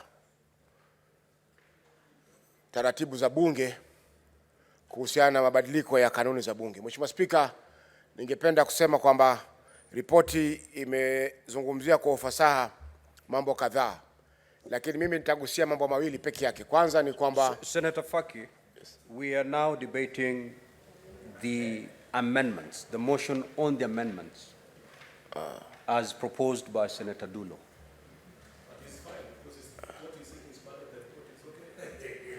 Senator Majority Leader, the motion on the floor is the motion of amendment.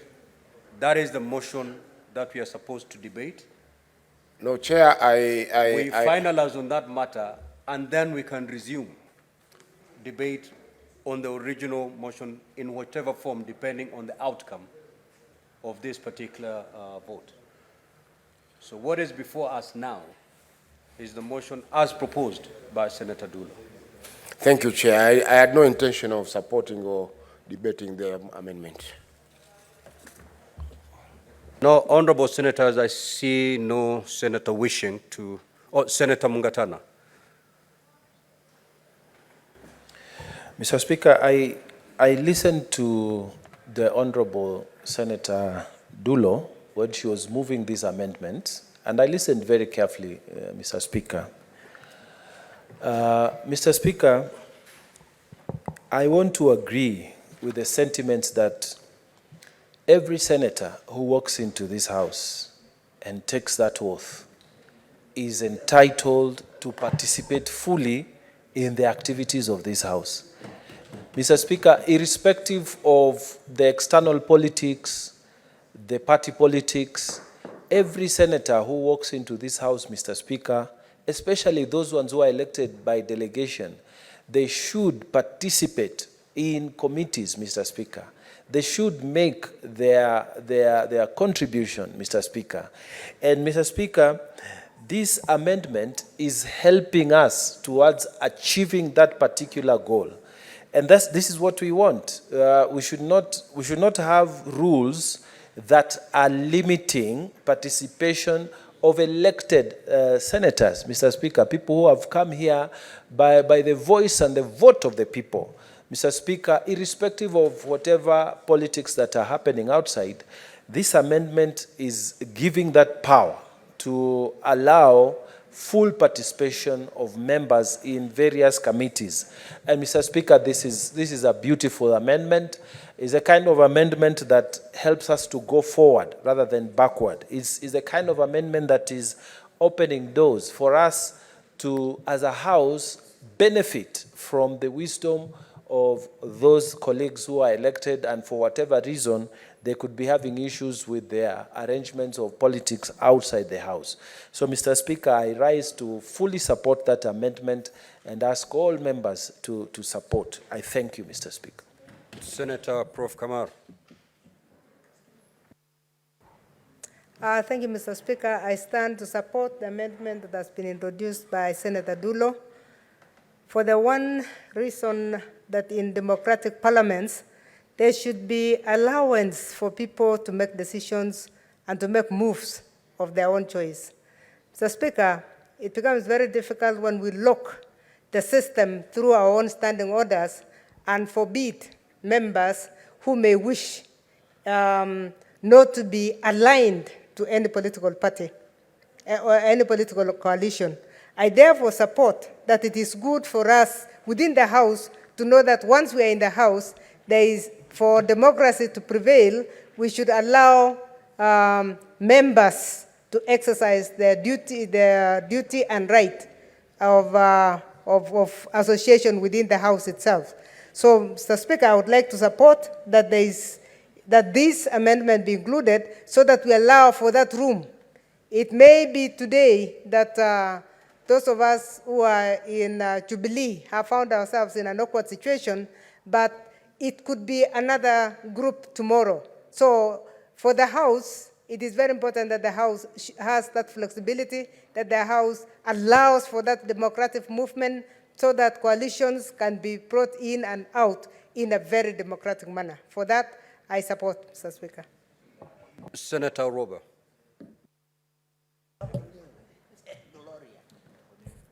Thank you, Mr. Speaker. I rise to support Senator Dulo's amendment, proposed amendment. Mr. Speaker, it is also in that same spirit to make sure that no senator is brought to chambers, either specially elected or elected through the ballot, and made redundant, that they cannot participate in certain activities because maybe of their political affiliations, especially now that we have all these alliances. But, Mr. Speaker, it's in the same spirit that, and I think maybe the train left the station for me. I don't know why I did not bring also an amendment, because it is in that same spirit, Mr. Speaker, that I think also the specially elected senators who have been elected to represent women, working groups, people with disabilities, Mr. Speaker, they should be allowed to participate in all possible activities, Mr. Speaker, including voting, Mr. Speaker. As you know, the specially elected senators, because of our standing orders, as we fall on a delegation, it is only the elected chair of the delegation who gets to vote on certain issues. But, Mr. Speaker, I think on matters concerning, let's say, working groups or women or even people with disability, Mr. Speaker, there should be a way that we are progressive enough to say that at that point then all the nominated senators who are nominated under, let's say, the special interest group of gender should be able to cast a vote, or people with disability, or even the working groups. Because, Speaker, I think even most senators don't know that there are senators who have been specially elected to represent working groups, Mr. Speaker, and they sit in chambers, but they do not have a vote, Mr. Speaker. As a matter of fact, in this spirit of supporting Senator Dulo's amendment, such that alliances and coalitions are not put out in terms of participation in committees, Mr. Speaker, there needs to be a conversation, either through Kamkunji or otherwise, on the nominated senators like us, what is really our actual duty, because sometimes it appears that we are redundant, and it appears that we have been sworn in to come and just be body count here, Mr. Speaker. So as I've said, the train has left the station, and I do not know why I did not bring my amendment, but Mr. Speaker, I thought I should voice this out so that as we support Senator Dulo in her Jubilee affairs, she should also remember that when we bring as nominated senators representing women or special interest groups, she should remember as an elected senator that we have supported her in this one, and she should support us when we are fighting for our rights on the Senate oversight, and as well as support us when we are fighting for our rights on voting. Thank you, Mr. Speaker. Senator Chiranke. Mr. Speaker, I rise to support the amendment by Senator Dulo. I think this amendment originates from the spirit, the letter, and the principle of Constitutional 2010. So, Speaker, no Kenyan, be it elected or not elected, should be denied the sacrosanct right to associate with anybody, Mr. Speaker. I think the era of Kipande system that happened during pre- and colonial time should not be allowed. Article 38 on political rights, everybody has a right to associate, not only at the given specific timeline, but within even a short time, Mr. Speaker. We know the politics of the country and parties change even within a week, within a year, within 5 years, 2 years, Mr. Speaker. Mr. Speaker, is it that same spirit that every member of this House, and you know we are the House of Union, Mr. Speaker, today I was having a conversation with some of the working groups in this country, and they was telling me the credibility of the Senate as the upper house of Parliament of the Republic of Kenya is in high all time, Mr. Speaker. And therefore I want to support Senator Dulo with this amendment that they should be allowed to individually, any member of the Senate, whether you are elected through Azimio, through Kenya Kwanza, through Jubilee, you have a right, Mr. Speaker, to be part of the participation, Mr. Speaker. Even the deputy party leader of Democratic People's Party, Dr. Alex Munyi Mundigi, Mr. Speaker, should be given the right of freedom of association and political rights as envisaged in the Constitution, Mr. Speaker. So the upshot of this amendment will allow the ease of running even committees, Mr. Speaker. Because at the end of the day, no senator, Mr. Speaker, with the freedom of association, political rights, and in the spirit of Article 1 of the Constitution of Kenya, no senator should feel lesser simply because they come from either minority or majority. Every member of the Senate, Mr. Speaker, and I hope the nominated specially elected senators are listening to this, including Professor Kamar, should feel that they are part of the decision makings of the committees and plenary sessions in this House, Mr. Speaker. I have heard what Senator Orwaba has said on the decisions of the Senate as per Article 123. Mr. Speaker, I'm bringing a constitutional amendment bill. I hope Senator Orwaba, during when I bring that amendment, should include, because I propose under Article 123 of the Constitution to amend, Mr. Speaker, so that the decisions of the Senate, Mr. Speaker, can you protect me from Senator Metu is moving my notes to distract me, Mr. Speaker, but tunasema ashindwe. Mr. Speaker, what we are saying in short, in an upshot, is these decisions can be made, Mr. Speaker. With those very, very many remarks, Mr. Speaker, I beg to support and allow this, we move to other agenda of the day, Mr. Speaker. I support. Now, honorable senators, there being no other senator wishing to contribute on the proposed amendments, and pursuant to Standing Order 97, 1(2)(c), where the mover has no has no right to reply, I will proceed to straight away put the question, which is that the motion be amended in paragraph 1 by inserting the following words immediately after the words report, subject to deletion of the words not in a coalition with another party appearing in the proposed amendments to Standing Order number 2 on page 33 of the report. Will as many as of that opinion say aye? Aye. Will as many as of the contrary opinion say nay? Nay. The ayes have it. Now, honorable senators, I will have now to again propose the question as amended, so that debate will ensue on the motion in the amended form. So I will now proceed to put the question as amended. That pursuant to Standing Orders 267, 268, and 270, the Senate approves the second report of the Procedure and Rules Committee on the review of the Standing Orders of the Senate, laid on the table of the Senate on Wednesday, 22nd May 2024, and that pursuant to the provisions of Article 124(1) of the Constitution and the Standing Orders 270 and 272.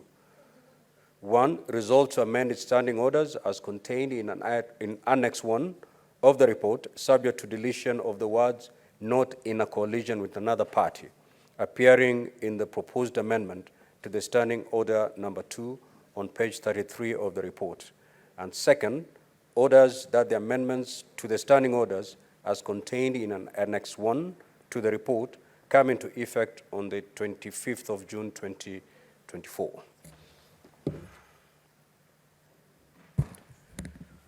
Honorable Senators, you may proceed to debate the motion as amended.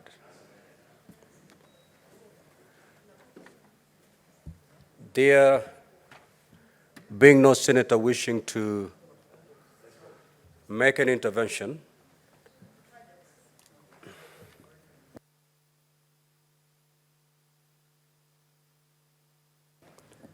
honorable senators, I will now proceed to put the question, which is that pursuant to Standing Orders 267, 268, and 270, and the Senate approved the report, the second report of the Procedure and Rules Committee on the review of the Standing Orders of the Senate, laid on the table of the Senate on Wednesday, 22nd May 2024, and that pursuant to the provisions of Article 2 of Article 124, 1 of the Constitution and Standing Orders 270 and 272, 1, resolves to amend its standing orders as contained in Annex 1 of the report, subject to deletion of the words "not in a coalition with another party," appearing in the proposed amendment to Standing Order number 2 on page 33 of the report. And second, orders that the amendments to the standing orders as contained in Annex 1 to the report come into effect on the 25th of June 2024. Will as many as of this opinion say aye? Aye. Will as many as of the contrary opinion say nay? The ayes have it. Next order.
Now, honorable senators, before I call the next order, I will allow Senator Gloria Oroba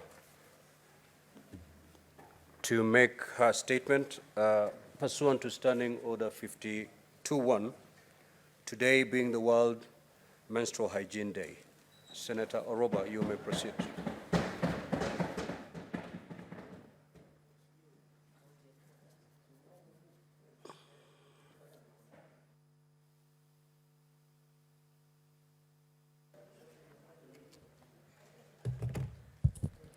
Thank you, Speaker, for giving me this opportunity to make a general statement on this day of International Menstrual Hygiene Day, May 28th.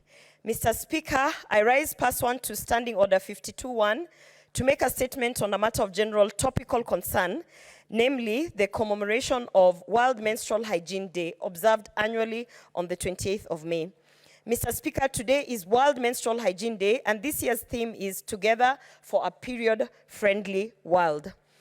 The global platform of raising awareness about the challenges of women and girls facing regarding menstrual hygiene and advocating for the necessary changes to ensure their dignity, health, and well-being are well catered for.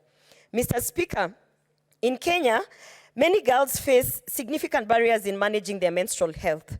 Lack of access to affordable sanitary products, inadequate sanitation facilities in schools, and pervasive cultural taboos lead to high rates of absenteeism in schools, school dropouts, and compromised dignity. According to recent studies, nearly 1 in 10 African girls miss school during menstruation, with some dropping out entirely due to the challenges they face. Mr. Speaker, on this Menstrual Hygiene Day 2024, we celebrate the strides made by the Kenyan government in ensuring that every girl in Kenya has access to menstrual hygiene products. The State Department for Gender and Affirmative Action received 876,548,482 shillings in the supplementary estimates, supplementary estimates towards the supply of sanitary towels to schoolgirls in all public primary and junior secondary schools in Kenya in this financial year 2023-2024. Mr. Speaker, it should be noted that that budget has gone up from 265 million after the Kenya Kwanza government put in the intervention to ensure that we are ending period poverty. Mr. Speaker, the procurement process is complete with contracts signed. It is also clear to the suppliers that the delivery points will be at the sub-county level, and each supplier, upon pre-inspection exercise and clearance, is expected to share the distribution schedule for seamless delivery to the counties up to the sub-county level. So far, 27 counties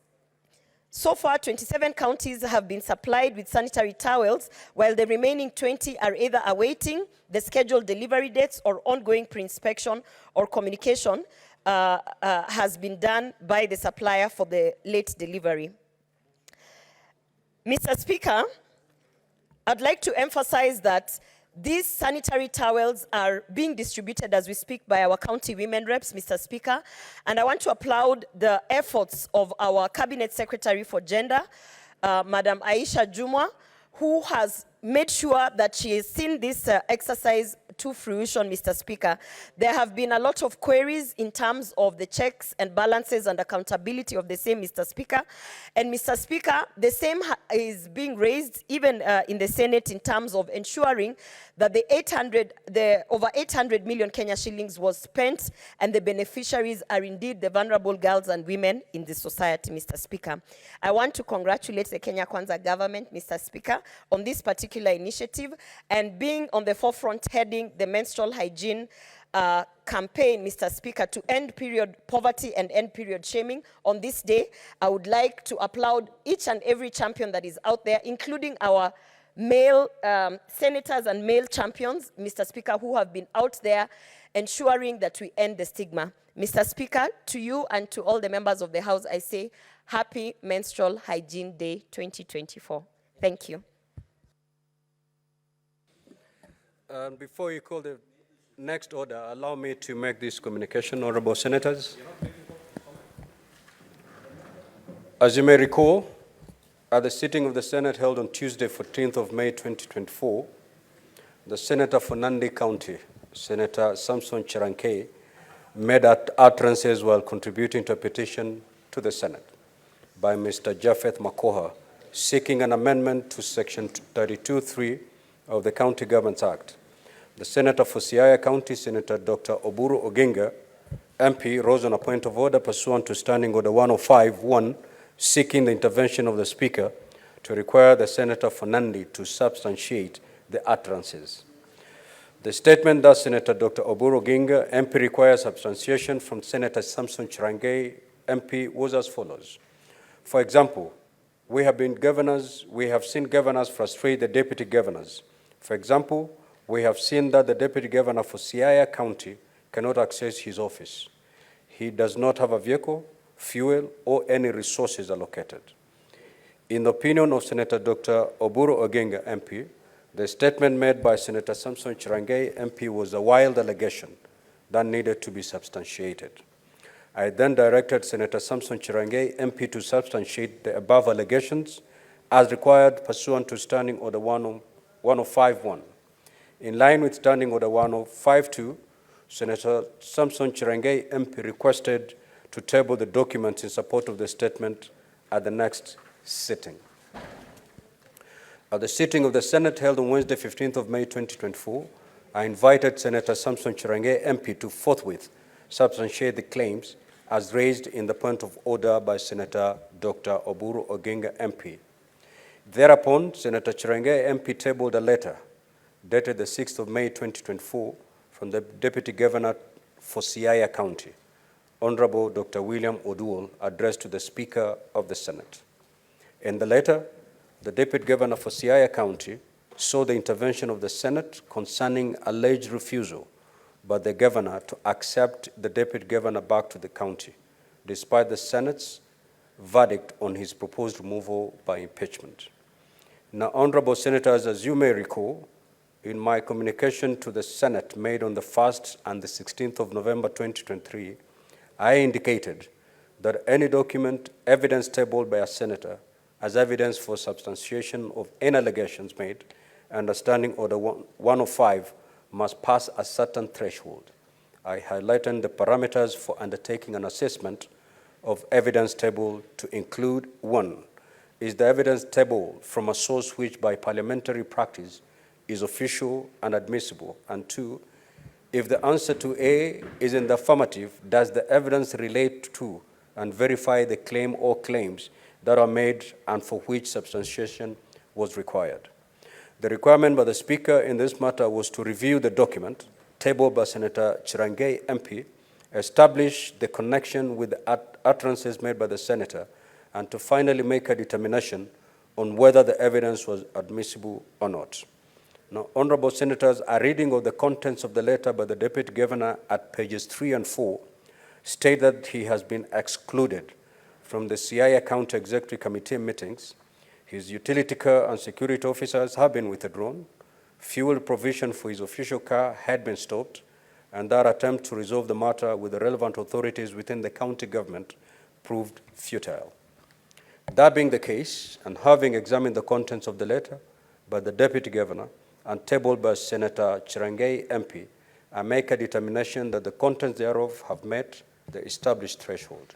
Consequently, the letter tabled is admissible as evidence in the Senate and serves to fully substantiate the claims made by the Senator. I thank you.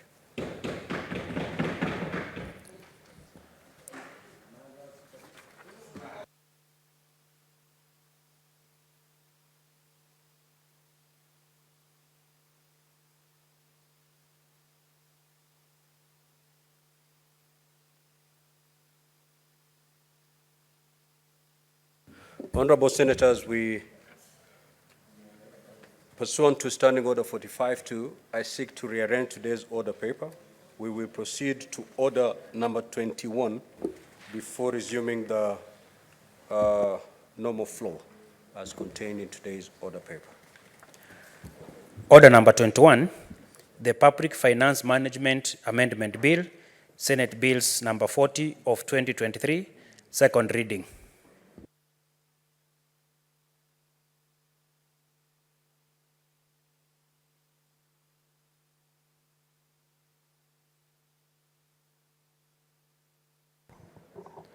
Thank you, Mr. Speaker. I only need few minutes, Mr. Speaker, for my amendment bill. Mr. Speaker, pursuant to provision of Standing Order 146(1) of the Senate Standing Orders,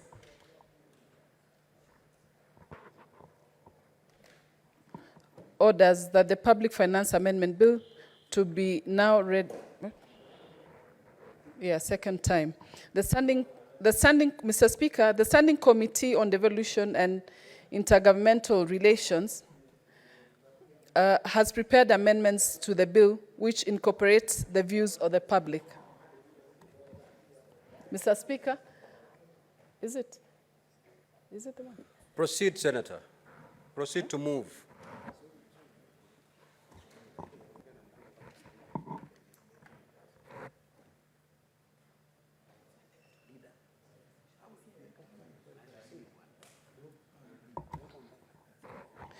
So, Mr. Speaker, I beg to move public finance bill.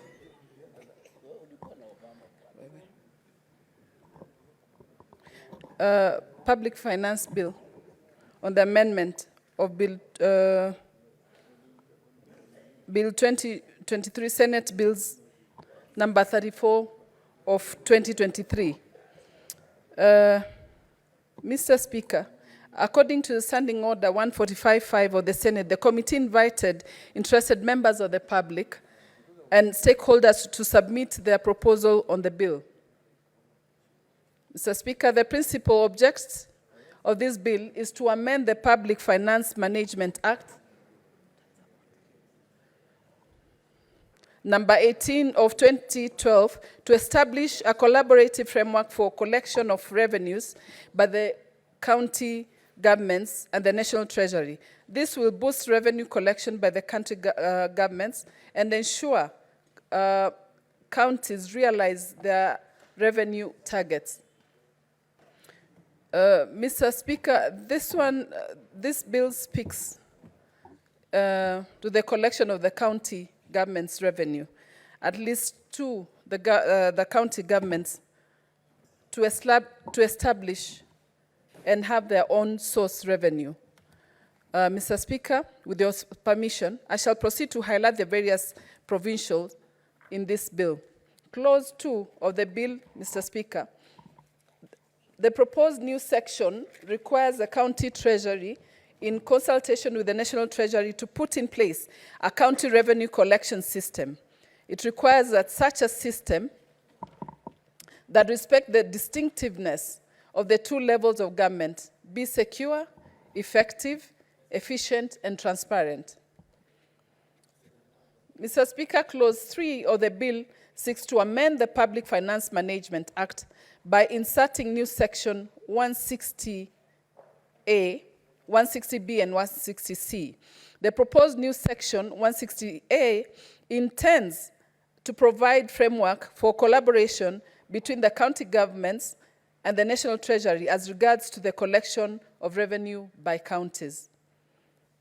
Mr. Speaker, the proposed new section 160B, on the other hand, provides for reporting on the status of revenue collection at the county. It requires county treasury to report to the county assembly and submit copies of the reports to the Senate, the National Treasury, and the Commission of Revenue Allocation on the status of the county revenue collection and performance. Mr. Speaker, the proposed new section 160C provides for the transfer of functions between the levels of the government and also how such functions shall be funded. It requires county assemblies to appropriate monies as may be required for the transferred functions.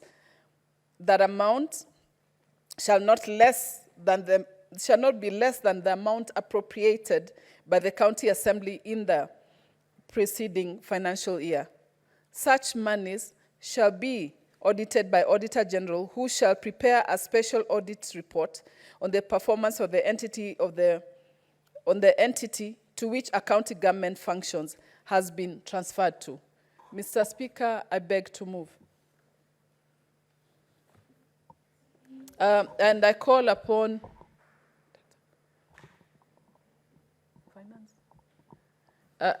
I call upon Senator Faki to support, since he's in the, since he's in the Finance Committee. Senator Mohammed Faki. Thank you, Honorable Speaker, for giving me this opportunity to second the bill by Senator Hamida.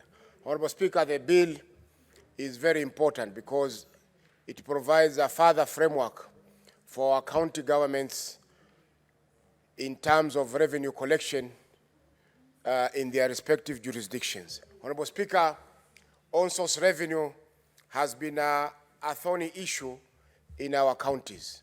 Most counties overstate their on-source revenue, thereby developing pending bills at the end of the financial year because the amounts collected are not enough to cater for the projects that they had planned for in the course of the financial year. Honorable Speaker, the other aspect of the matter is that there are no systems in most of the county governments. There are no foolproof management systems that are able to collect revenue, and you are able to ascertain at any given point how much has been collected by the respective county governments. These systems that they have, Honorable Speaker, normally charge on a percentage basis, and in some instances, the amount that goes to the owner of the system is much more than what goes into the coffers of our county governments.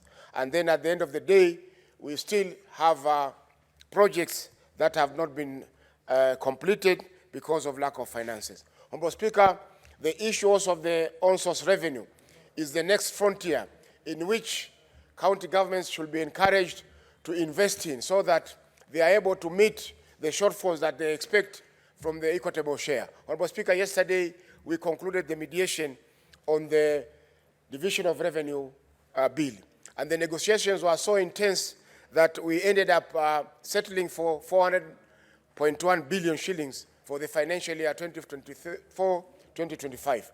Although our expectation was 415.5 billion, so that counties can be able to meet the non-discretionary budgeted expenses that have come as a result of the passing of the several bills by Parliament. So, Honorable Speaker, counties should be encouraged to invest and maintain stronger supervision in terms of the on-source revenue, because that's the next frontier where they are likely to get money to develop their respective counties. Honorable Speaker, the second aspect of the amendment is with regard to the reporting to the county assemblies. Honorable Speaker, most of the assemblies are in the dark as to how much is being collected. Yeah, the other day we had a county assembly of Machakos, which appeared before the Senate Finance Committee on issues to do with enhancement of their ceilings in terms of recurrent expenditure. Honorable Speaker, the county government of Machakos had put a budget of 4 billion for the on-source revenue, and by December last year, they had only collected 1 billion for the financial year 2023-2024. So you can see the disparities, Honorable Speaker, of the projections and in reality what they are raising in terms of the on-source revenue by this county. The actual reporting to the county governments and the Senate will provide the oversight committees, Honorable Speaker, with the tools for which they can be able to monitor and take corrective measures as the year progresses in terms of this amendment. Honorable Speaker, I support this amendment, and I second the amendment to the PFM Act as proposed by Senator Hamida. Thank you, Honorable Speaker. Honorable Senators, I now I now propose the question that the Public Finance Management Amendment Bill, Senate Bills number 40 of 2023, be now read a second time.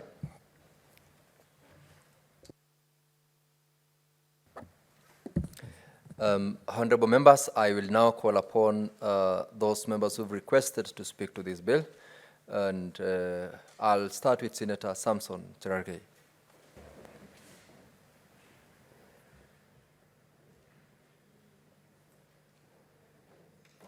Mr. Speaker, I want to congratulate Senator Amida Kibwana, especially elect. I think she has been doing tremendous work, especially in legislative business.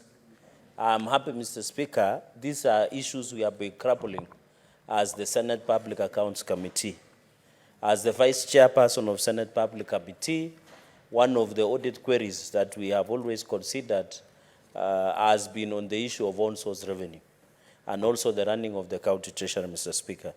So, Speaker, the amendment of Public Finance Management Act is to make sure and put in place necessary mechanisms for accountability purposes and to ensure revenue collection, Mr. Speaker. Mr. Speaker, normally in our brief as members of the public accounts and Senate, we normally ask revenue potential of each and every county.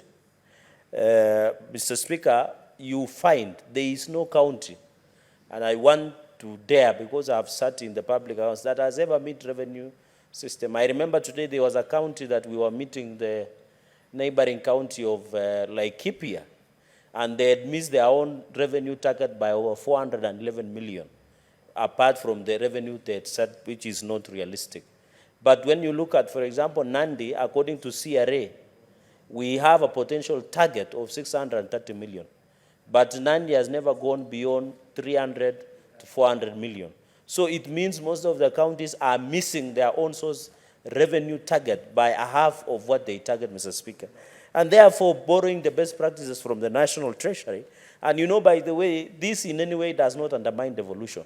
I know the people who imagine and think that when the Senator Amida proposes that they should, in consultation with National Treasury, many people want to imagine that we are undermining devolution. We are not. We are complementing, because they are mutual and distinct, and complementarity, borrowing what we call best practices, Mr. Speaker. And I know this consultation word was famous during Grand Coalition government, and I think it had an extent of even the Constitution being amended then, during the Grand Coalition arrangement between former President Mwai Kibaki and former Prime Minister Raila Odinga. So what we are saying is consultation. It does not mean that you are loading over another entity, Mr. Speaker. And therefore, and then there is a challenge in revenue collection. You find, like, for example, Nandi County, you find they produce a number of triplicate receipts. But the receipt they surrender to the county treasury is only one receipt. So where is the other two receipts? That is how they are stealing money, Mr. Speaker. You find the serial numbers of receipts they issue to border sticker. For example, in Nandi, border pay beyond 300 shillings per sticker. Mr. Speaker, the ones of single permit, the one on land rates, rents, fees, Mr. Speaker, daily receipts of parking receipts, Mr. Speaker. It always becomes a challenge, because sometimes our counties or some crooked county government officials take advantage and steal. Is the issue different receipts, same receipts, but different serial number? I remember in some occasion, Mr. Speaker, there was a time every evening when Nandi used to bank their money at Kenya Commercial Bank in Kapsabet, they used to lose over 96,000 every evening. So there is a lot of leakages. There is a lot of, and you know, they have set up cess points. Mr. Speaker, I don't understand why would I pay, Mr. Speaker, cess from Nairobi when I'm taking stones here, building stones from Thika. I pay, when I enter to Nairobi, I pay cess. As I enter to Nakuru, I pay cess. As I enter to Wazingishu, I pay cess. As I enter to Nandi, I pay cess. Mr. Speaker, I think we are encouraging double taxation by counties. Why don't I pay cess from the origin of the product or at the end of delivery project? Because you are overcharging. Because you will end up paying cess points. But this money, Mr. Speaker, that counties collect do not have value, Mr. Speaker. We have never seen value. For example, when you go to Kapsabet County market, and I know Senator Otsosi knows this, the county askaris and county revenue officers will enforce with fire and fury. But when you go to Kapsabet town market, you will get there is no toilets, there is no clean water, there is no electricity, no one is collecting that at our Mama Mboga who are at Kapsabet town market. But when it comes to collecting receipts, you will see governors sending their askaris, sending their revenue officers, Mr. Speaker, and that money at the end of the day ends to the county treasury.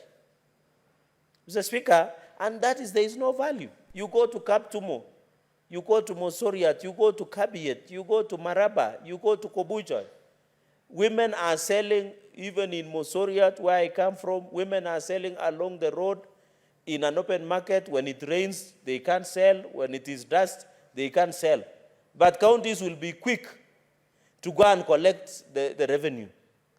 You go to Chepteri Center, Mr. Speaker, and other centers across Nandi, county will go for motorbike stickers.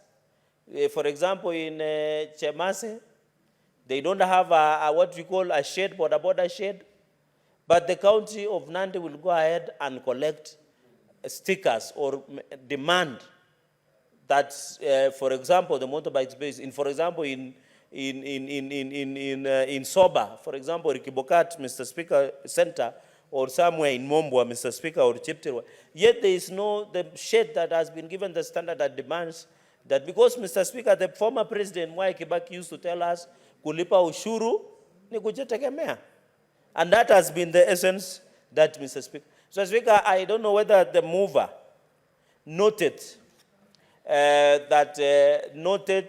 Speaker, I don't know whether the mover noted that we did pass a law, Facilities Improvement Act 2023, where we allowed, through cost sharing aspect, if you are collecting money in Kapsabet County Referral Hospital or any other hospital, or even here in Bakati Hospital, we have passed an act to allow you to spend money at source for ambulance services, for support services, which I think this act, I don't know, when the committee of the whole, we should be able to look at it, because there is a law that allows counties to spend at source.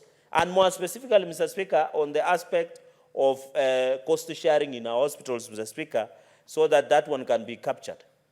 The reason, the wisdom of passing Facilities Improvement Act to spend at source, because, for example, you go to an hospital like Kapsabet or Mosoriat or Chepterwai, Mr. Speaker, or Kabiet, you take somebody at night, Mr. Speaker, and you want to take your person to MTRH, a sick person, you are told there is no fuel. And our people in Nandi end up paying 1,000 to 2,000 shillings so that they can get an ambulance. The issue of drugs is not in the hospital, for example, and that is why when you go to Kapsabet, it is not a good business. But you find there are so many chemists. The reason there are many chemists in Kapsabet town is because there are no drugs in Kapsabet County Referral Hospital. If there were no drugs, it would have been easier, Mr. Speaker. So I think at the essence of this transparency that we are talking about is very critical, Mr. Speaker. And therefore, even the other day, Mr. Speaker, and this has been reported in Kapsabet police station, there was a lady who within the hospital of Kapsabet County Referral Hospital, there was an attempt rep within the hospital of Kapsabet Referral Hospital, Mr. Speaker. And I know Senator Amida, being a member of health committee, is aware that there is OB, where even patients are not safe. And you saw what happened in Garissa, because she sits in the health committee, Mr. Speaker. So you can see hospitals must be the place where our patients feel safe. Because if women can be sexually molested, allegations that were in Garissa County Referral Hospital, that we are seeing in many hospitals, including Kapsabet County Referral Hospital. And the sad reality, Mr. Speaker, is you find the management committee of County Referral Hospital go and sit and tell the complainant that drop the charges so that you don't taint the image of the hospital. I think that's and abuse to the dignity of women, Mr. Speaker, across the country. And therefore, when we talk about this Facilities Improvement Act, it is important that Senator Amida note this so that as you proceed with your amendment, Mr. Speaker. Finally, on the issue, because so that I finish with the other limb, is, Mr. Speaker, the county revenue system. Mr. Speaker, we used to have people like Jambo Pay, Safaricom. You know, we were asking, Mr. Speaker, you remember during, and I know you have been practicing in this town, when NMS, no, Mr. Speaker, Speaker has been a senior practitioner in this Nairobi city. Why is the retired Jai referring that you have been practicing in Eldoret? I think he needs some information. Mr. Speaker, Mr. Speaker, what I wanted to say, in the last session, during NMS, you are aware that the revenue collection was partnership with KRA. Their organizations are Jambo Pay. Jambo Pay, there was Safaricom. No one is telling us. Counties are hiring revenue systems. And I know the chairperson of Special Public Investment Committee will tell us later in his contribution. No one knows how much is being paid through agency fee. If Safaricom is collecting, if Jambo Pay is collecting, Mr. Speaker, if KRA is collecting, we need transparency and we need value for money, Mr. Speaker. Because we were seeing even in a county, I don't know which county was it Kuala or Kilifi, where the agency fee was more than half of what they are collecting. And I don't think it is fair, Mr. Speaker, in terms of the county treasury, even as we do the system, it must be simple, transparent, and verifiable. And Mr. Speaker, the best practice we can borrow is from KRA. I know to some of us, KRA is not a good name to listen to, but it is the one that collects our revenue on behalf of all of us. And therefore, we should start, and I want to say, even as we outsource the system, we must request counties to do automatic revenue system. Even in your county, Bomet County, for example, Mr. Speaker, must be told if they are using automated revenue system and how much agency fee are you paying, Mr. Speaker. And that is why most counties are going for the, I think they are using a principle that you shoot at the sun and land on the moon. For example, Nandi, according to CRA, I'm trying to recall the Bomet revenue potential. For example, Nandi, CRA revenue potential that we should collect per year is 630 million. But normally we are not going beyond 300 million. It means there is a lot of leakages, there is a lot of corruption, there is a lot of ineffectiveness. Mr. Speaker, sometimes you are told the systems are down when you want to pay for any of these on-source revenue, Mr. Speaker. And therefore, this finally, in number 3 point, Mr. Speaker, is the county secretary shall submit copies of the quarterly statement and report to the Senate and the National Treasury. I think this will allow transparency and accountability so that we know when Jambo Pay, for example, is collecting for Meru County, how much are they collecting and how much agency fees are they taking? If, for example, Safaricom is collecting on behalf of Makueni County, how much are they charging, how much are they raising, and how much is the agency fee, and what is the contractual obligation? That is what we really want to see. Number 2, Mr. Speaker, when you submit these reports to county assemblies, because county assemblies are the primary oversight, Mr. Speaker, they are supposed to do the primary oversight. They are supposed to be part of the oversight to ensure the collection revenue system is up to par, Mr. Speaker. And therefore, I agree with this statement that we must submit to the Senate and National Assembly, not National Treasury, and to the Senate and the National Treasury, Mr. Speaker, and also to county assembly. I know some people, when they listen to National Treasury, will say that we are undermining the devolution. We are just borrowing best practices. But I don't see the need, on another flip side, Senator Amida, as you consult, I know the minority leader was airborne the other week, maybe he's telling you the fairy stories of the sojourn and the journey across the world. But Mr. Speaker, I would be requesting that, why should you submit to National Treasury? We just submit to County Assembly and the Senate. Because if we submit, those are enough so that we don't see that national government is overreaching the functions of devolution, Mr. Speaker. And finally, the county assemblies, we must build the capacity of county assembly. Mr. Speaker, my only concern, and you know I'm the biggest supporter of MCAs, even as we give these powers to members of county assembly, can they stop being rubber stamp of governors? Because sometimes we give them powers, you go to a function, an MCA stands and becomes a public relations officer of a governor. I saw that one in Vihiga County. Our MCA who is supposed to be doing oversight is the one explaining governor's project more than the governor, Mr. Speaker. And it is, I always get surprised. I was in that county and I was like, what is happening? MCAs are supposed to do the oversight. We are pushing for what development fund, Mr. Speaker, for MCAs, which this House and the President and all of us have agreed. They should get what development fund. Mr. Speaker, we are amending the PMF Act to give them financial autonomy so that they don't wait for CCM Finance to give them resources. We are supporting financial autonomy of MCAs. Number 3, we are pushing SRC, Mr. Speaker, to review the remuneration and salaries of MCAs so that they are not reduced to overglorified beggars, because we know MCAs are the last line of defense. And I have told Secretary General Karanja of Association AMCA, Association of MCAs in this country, Mr. Speaker. And I am telling AMCA to bring a legislative proposal so that we amend the law and give AMCA a legal impetus, Mr. Speaker. Just like SOCAT, just like CUG, just like a CAF, County Assemblies Forum of the Speakers, Mr. Speaker. So even as we push the interest of MCAs, to whoever much is given, much is needed. So as we say MCAs to be given what development fund, be given financial autonomy, be given better salaries and remuneration and allowances and all the support through SRC and government, Mr. Speaker, we also request of them to do their work without fear or favor from anybody, without fearing the governor, without fearing anybody, because that is their work, Mr. Speaker. Mr. Speaker, in fact, when I went to Vihiga, I realized the MCAs, let me not go through that story, Mr. Speaker, because I was horrified. I could not sleep, because I thought the roles have changed there. In fact, it's the governor who is explaining the role of MCAs, and the MCAs is explaining the role of governors more than. Mr. Speaker, finally on transferred function, I think we have agreed on this. Functions, cost must follow functions. For example, health.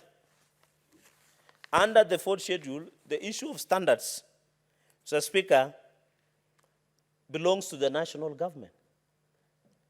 But did you see the other day when there was crisis of labor within the health sector? The COG went into hiding. They disappeared.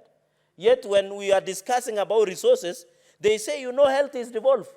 But when there are labor crises in health sector, there is no national government can you handle. So they must have, Mr. Speaker, they must tell us the truth. If health is devolved, why are people missing drugs in hospital? Why are there labor crises? Mr. Speaker, interns issue was resolved. Laboratory technicians are still on strike, negotiation. They are yet to be given recognition. Clinicals were on strike, Mr. Speaker. But when you get Council of Governors, they say health is devolution. But when you tell them, can you address crisis in health? They say national government is the one to address, Mr. Speaker. So, Mr. Speaker, on this transferred function, we request, and the President has shown goodwill, and I know the PS in charge of devolution has signed those transfer functions. But what we are saying, and I've heard Fununu, Mr. Speaker, and I'm happy Senator Ed is here. When we selected the committee to go and negotiate in mediation, the House was that 415 billion was our last baseline. I'm surprised to see in social media and sections of media that they have agreed to 41 billion, Mr. Speaker. They have betrayed our trust as a House. And we are waiting for that report when it comes there. Because we had agreed that 415 billion should go to counties. Our mediation team and went and renegotiated downwards. Then we should have agreed with the National Assembly. There was no need. I know they can argue that they added 8 billion, but 8 billion is a small drop in an ocean of problems that we are facing in counties. How can we talk about costing of transfer of functions when they don't have resources? When I question my governor about performance, I am aware they have given enough resources, Mr. Speaker. So the mediation committee from Senate must give us a proper explanation as the House, why they came down from 415 to 41 billion. And I remember Senator Muma was excited about the names that we were proposing. Mr. Speaker, I don't want to go beyond there. Mr. Speaker, I want to thank you. I saw you over the weekend supporting one of young writers. Mr. Speaker, can you add me 30 seconds? Senator, your time is up. I just wanted to say I support. Close in 30 seconds. Mr. Speaker, I want to say I support Mr. Speaker and say that this amendment is one of the best. Let us improve on it, and I wish Senator Amida Kibwana all the best. Senator Okech Eddie.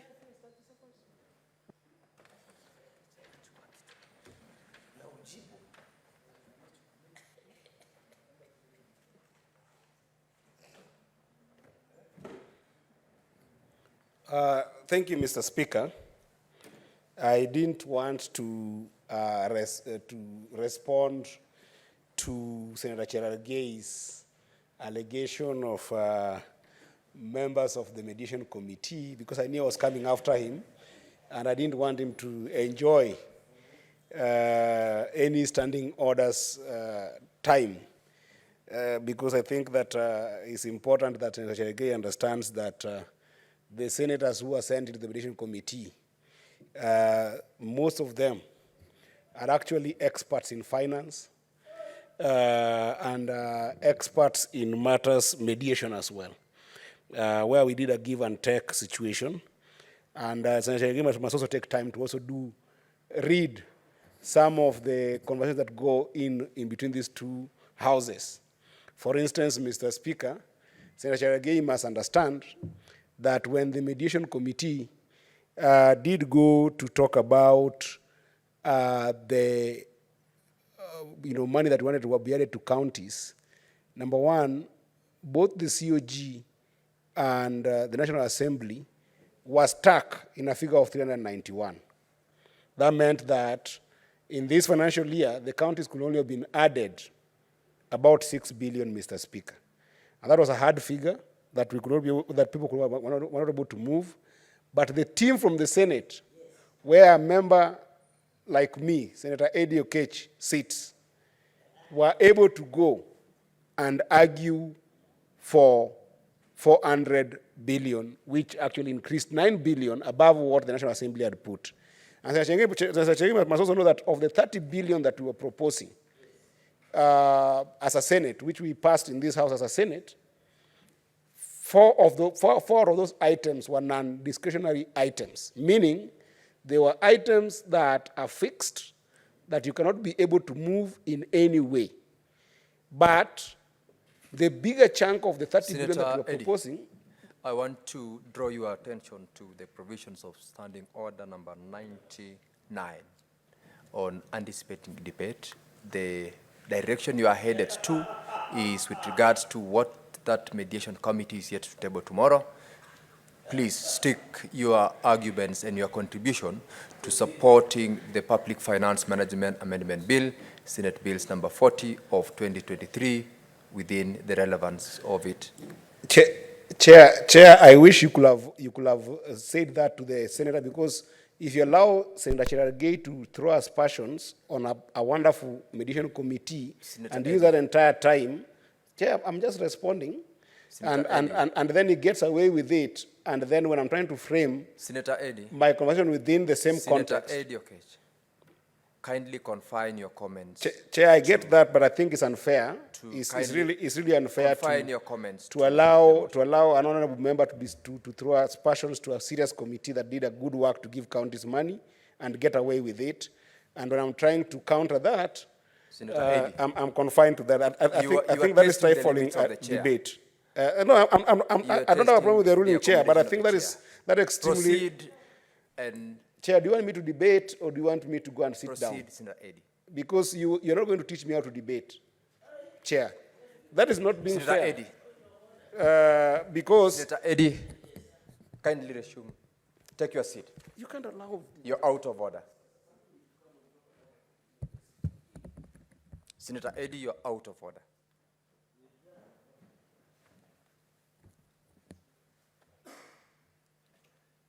Senator Mungatana Danson Buya.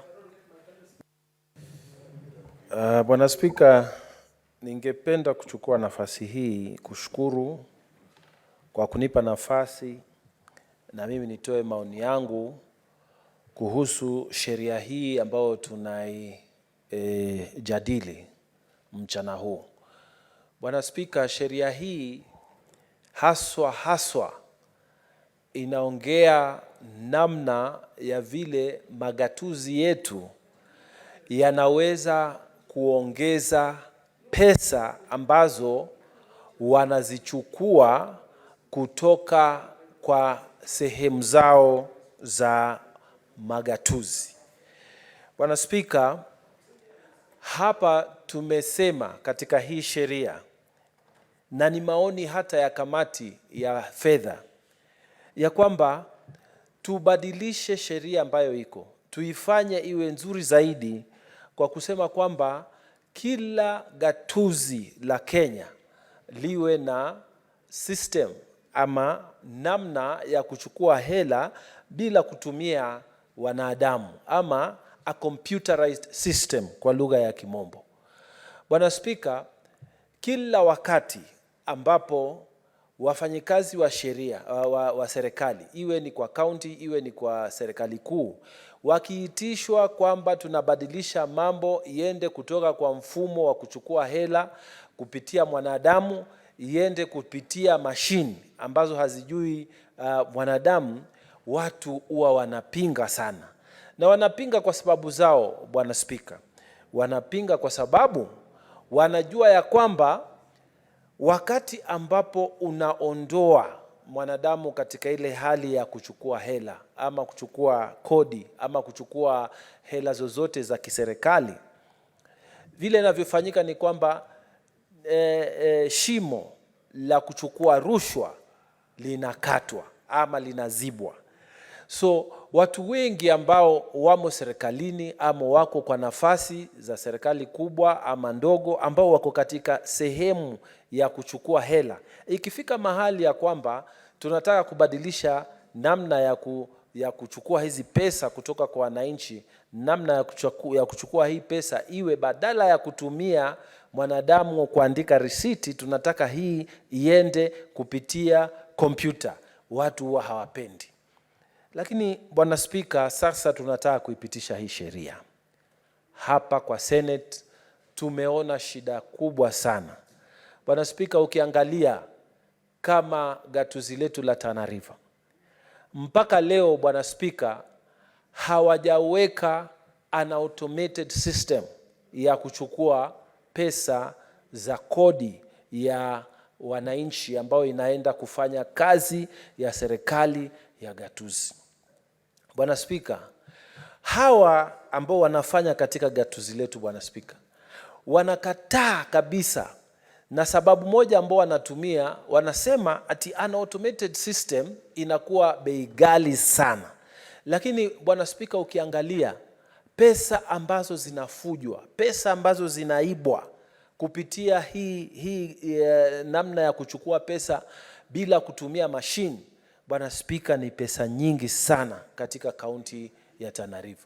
Kaunti ya Tana River, Bwana Spika, leo hii ukitaka kulipa ada yoyote ya serikali ya kaunti, unaambiwa either utoe pesa cash, uandikiwe receipt, ama unaambiwa peleka hii pesa kwa akaunti ya benki, ama unapewa pay bill, Bwana Spika. Sasa shida ni kwamba pay bill ambao unapewa hii kufanya hapa kwa mfano Tana North sub county, ukifika ni pengine unalipa kwa adili ya kulipia soko. Pay bill ambao utapewa ikiwa ni Tana River sub county inakuwa ni tofauti. Pay bill ambao unapewa kwa Tana Delta sub county inakuwa ni tofauti. Pesa zote hizo zikiwekwa kwa hizo pay bill, Bwana Spika, tena zinachukuliwa na mwanadamu ambao inatakikana iwe ni director wa county revenue. Na Bwana Spika, angalia hivi inavyofanyika kule Tana River. several ama namba kadha wa kadha zinatumika kwa pay bill.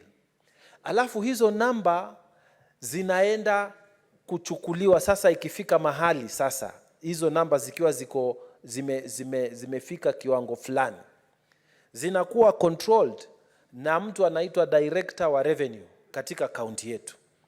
Ati sasa yeye mwanadamu ndio anachukua hiyo pesa, anaipeleka kwa account, ile akaunti ambayo tunaita County Revenue Fund.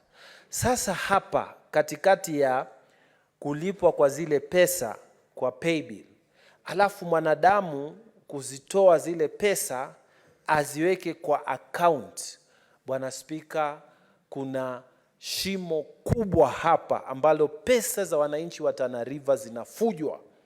Na Bwana Spika, hakuna namna ambayo zile hela ambazo zimelipwa na zile risiti zilizoandikwa ati zinaangaliwa, kukaguliwa kwamba hii ilikuwa ni sawasawa na zile pesa ambazo zimewekwa kwa akaunti. Hili shimo, Bwana Spika, limefanya watu ambao wanafanya idara ya revenue collection katika kaunti ya Tana River kuwa matajiri, Bwana Spika, na haieleweki. Mtu ni tajiri, hana kampuni, hana shamba, hana factory, lakini amejenga manyumba, na wanahepa kujenga manyumba kule Tana River. Wanakuja Malindi, wanajenga Malindi, wanakuja Mombasa, wanajenga Mombasa, wanajificha Nairobi, wanajenga Nairobi. Bwana Spika, hii sheria ambayo tunataka kuipitisha katika bunge hili la Senate leo, tunataka kuficha wizi ambao unafanyika katika kaunti zetu. Na si Tana River peke yake, Bwana Spika. Watu wengi sana wanajua ya kwamba watu wanaandikishwa risiti, lakini hizo risiti, pesa unayolipa haifiki kwa County Revenue Fund. Watu kama kwetu wanapewa pay bill, na hiyo pay bill hailinganishwi, hujui pale kija kitoka itaingia kwa account vile ulivyolipa ama la. Wewe umelipa na story yako inaisha hapo.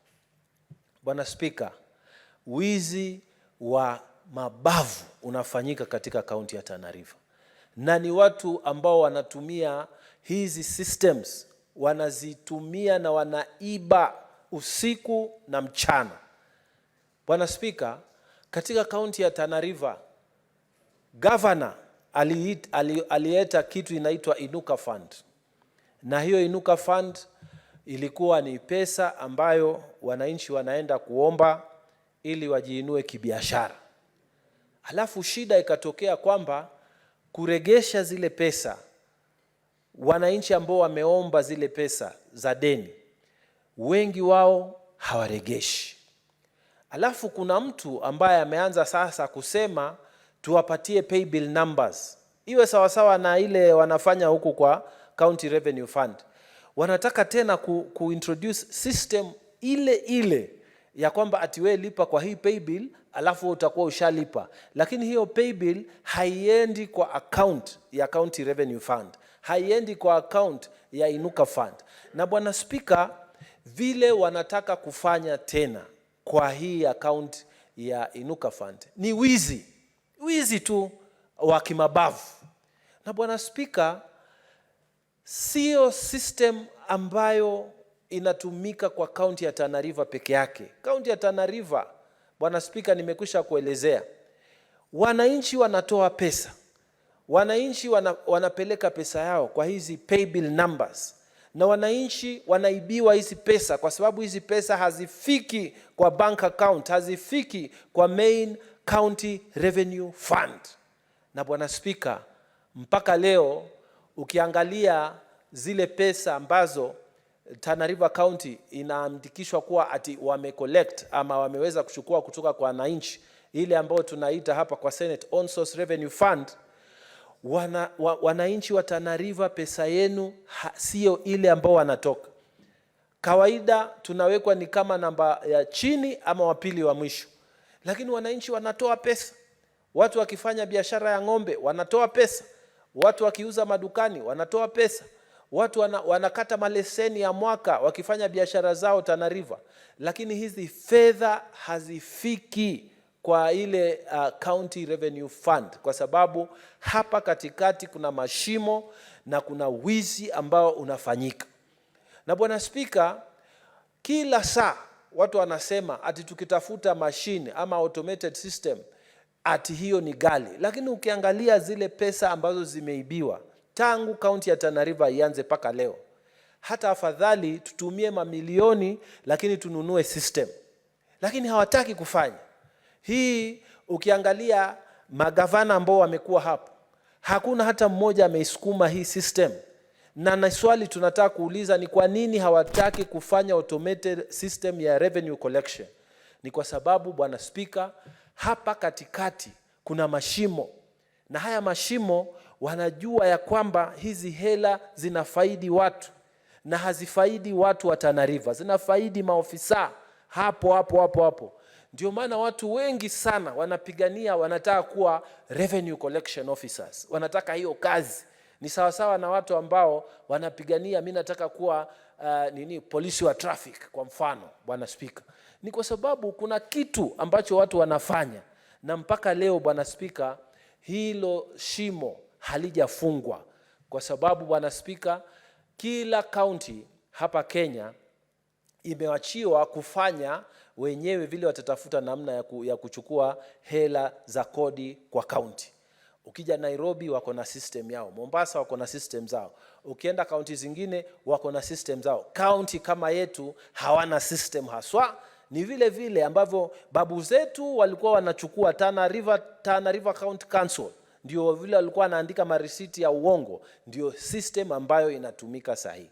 Kwa hivyo Bwana Spika, kuleta hii sheria ambayo imeletwa leo tuijadili, inaleta usawazishaji ya kwamba kaunti zote za Kenya sasa zitakuwa zinatakikana, sheria hii ikipita, kaunti zote hata hiyo Tana River wanatakikana sasa, tukipitisha hii sheria ya kwamba watatumia automated system za revenue collection, ili kila pesa ambayo tunaichukua kwa ajili ya kufanya kazi ya wananchi, hiyo pesa inaenda kwa ile county revenue fund, ambayo kwa sasa Bwana Spika haiko. Kwa hivyo mimi nasimama hapa kusema kwa niaba ya wananchi na watu wa Tana River ya kwamba tunataka sana hii sheria tuipitishe, kwa sababu hii sheria ndio italeta uwazi. Tutawajua wale waizi ni akina nani. Na Bwana Spika, mimi nakwambia leo hii tukiipitisha hii sheria, kuna watu hata wataresign kazi kule Tana River, kwa sababu wamekuwa wakiiba pesa kupitia hii system ambayo haifanyi kazi, system ya zamani, system ambayo haiko automated, system ambayo haina computer, ndio ambayo wamekuwa wakiishia Bwana Spika. Na ni aibu Bwana Spika ya kwamba wewe unafanya kazi, uko na mshahara, lakini zile kidogo ambazo zinatoka kwa wananchi unazikula na wananchi wanakosa maendeleo. Tana River inaandikwa kwamba ndio ya pili ya mwisho ama ya tatu ya mwisho kwa kuchukua on source revenue Bwana Spika, na ilhali wananchi wanalipa. Kwa hivyo hii sheria Bwana Spika, tunataka watu wote, masenators wote, tuipitishe tena haraka sana, ili hawa magavana ambao hawataki kufanya haki kwa wananchi, magavana ambao wanataka kuficha siri za pesa ambazo wanazichukua kutoka kwa wananchi, hawa magavana Bwana Spika waanikwe kwa watu wao wote, kwa Wakenya wote. Bwana Spika, wizi mkubwa unaendelea na magavana wanajua Bwana Spika, na wanajua katika ile county revenue fund kuna pesa ambazo tungekuwa tunapata haziingii, kwa sababu wao hawataki kununua hizi system za automated system Bwana Spika. Na Bwana Spika, hii sheria tunapitisha leo inasema kwamba ripoti ya pesa ambazo zimechukuliwa ama zimekodiwa kutoka kwa wananchi lazima ziende kwa county assembly. Gatuzi na bunge la gatuzi wanapata report ya zile pesa ambazo zimechukuliwa, na tena Senate tunapata report ya ile pesa ambayo imechukuliwa. Tena serikali kuu wanapata, treasury wanapata report ya zile pesa ambazo zimechukuliwa. Bwana Spika, huu uwazi Bwana Spika ni jambo muhimu sana. Tukiwa na uwazi ndio wizi unapungua. Bwana Spika, maovu yote yanafanyika kukiingia giza. Giza ikiingia, Bwana Spika, mambo machafu yanafanyika, Bwana Spika. Lakini ukiweka taa katika giza, watu wanaogopa kufanya ule udhalimu, ule uchafu ambao wao wanafanya, hasa kwa upande wa fedha. Bwana Spika, ikiwa hawa magavana, ikiwa mawaziri wa kaunti watakuwa wanashurutishwa kupitia kwa hii sheria, kwanza waweke automated system. Pili, waweze kuambiwa kila baada ya mwezi wanaweka ripoti kwamba ni pesa ngapi wamechukua, wizi utapungua. Manake itabidi sasa, kama unataka kuiba, lazima uhusishe wote waliochaguliwa katika hiyo bunge ya county assembly. Na mimi najua kuna watu ambao wameingia katika county assembly na wako na roho ya kusaidia wananchi. Hawakuja pale kuiba na kujitajirisha wenyewe. Bwana Spika, mimi nasema hii ni sheria nzuri na tunataka tuipitishe, haswa kwa kaunti zetu ambazo zinaongozwa na watu ambao hawana moyo wa kusaidia wananchi, hawana roho ya kusaidia wananchi. Bwana Spika, mimi nakwambia sahihi, unasikia mtu anapeleka ng'ombe zake, anapeleka kwa market, pesa zinachukuliwa, lakini market kama ile market ya Bangale, Bwana Spika, ambayo ndio market kubwa ambayo inatoa pesa nyingi katika Tana River, hakuna hata choo ambacho kimejengwa hapo, Bwana Spika. Na watu wanachukua pesa kila siku ya soko ya Garseni, hakuna hata facilities ambazo zinasaidia mwananchi wa kawaida kufanya kazi zake. Na hizi pesa wananchi wanatoa. Mwisho wa mwaka unaandikwa pale Tana River ndio watatu ya mwisho, ya pili ya mwisho kwa kuchukua pesa ya on source revenue. Ni kwa sababu hakuna sheria ambayo inafaa. Hii ndio sheria ya kwanza ambayo tunajaribu kusawazisha kaunti zote. Ili Bwana Spika, wizi huu ambao unaendelea, utajiri huu wa udhalimu, Bwana Spika, ndio maana wengine wanakuwa wagonjwa. Unaona mtu ni tajiri lakini mara amesafiri, ameenda wapi, ni tajiri lakini na ametoka hata hizo nafasi walizokuwa nazo, lakini hakuna raha katika nyumba yake kwa sababu pesa ambazo amesomeshia watoto wake ni pesa za wizi. Watoto nao wanatoka wanakuwa waizi, wengine wanapigwa bunduki. Watoto wanatoka wanakuwa drug addict kwa sababu walisomeshwa na pesa za wizi. Hakuna baraka kwa hizo nyumba, Bwana Spika. Wao wenyewe wanakufa na magonjwa ambayo ni mabaya kwa sababu walikula pesa za wizi za Tana River, Bwana Spika. Na walikula pesa za wizi, wasomesha watoto wao na pesa za wizi, Bwana Spika. Pesa za udhalimu, Bwana Spika. Mimi nasema hii sheria itasaidia sana kaunti zetu na italeta uwazi katika matumizi ya pesa.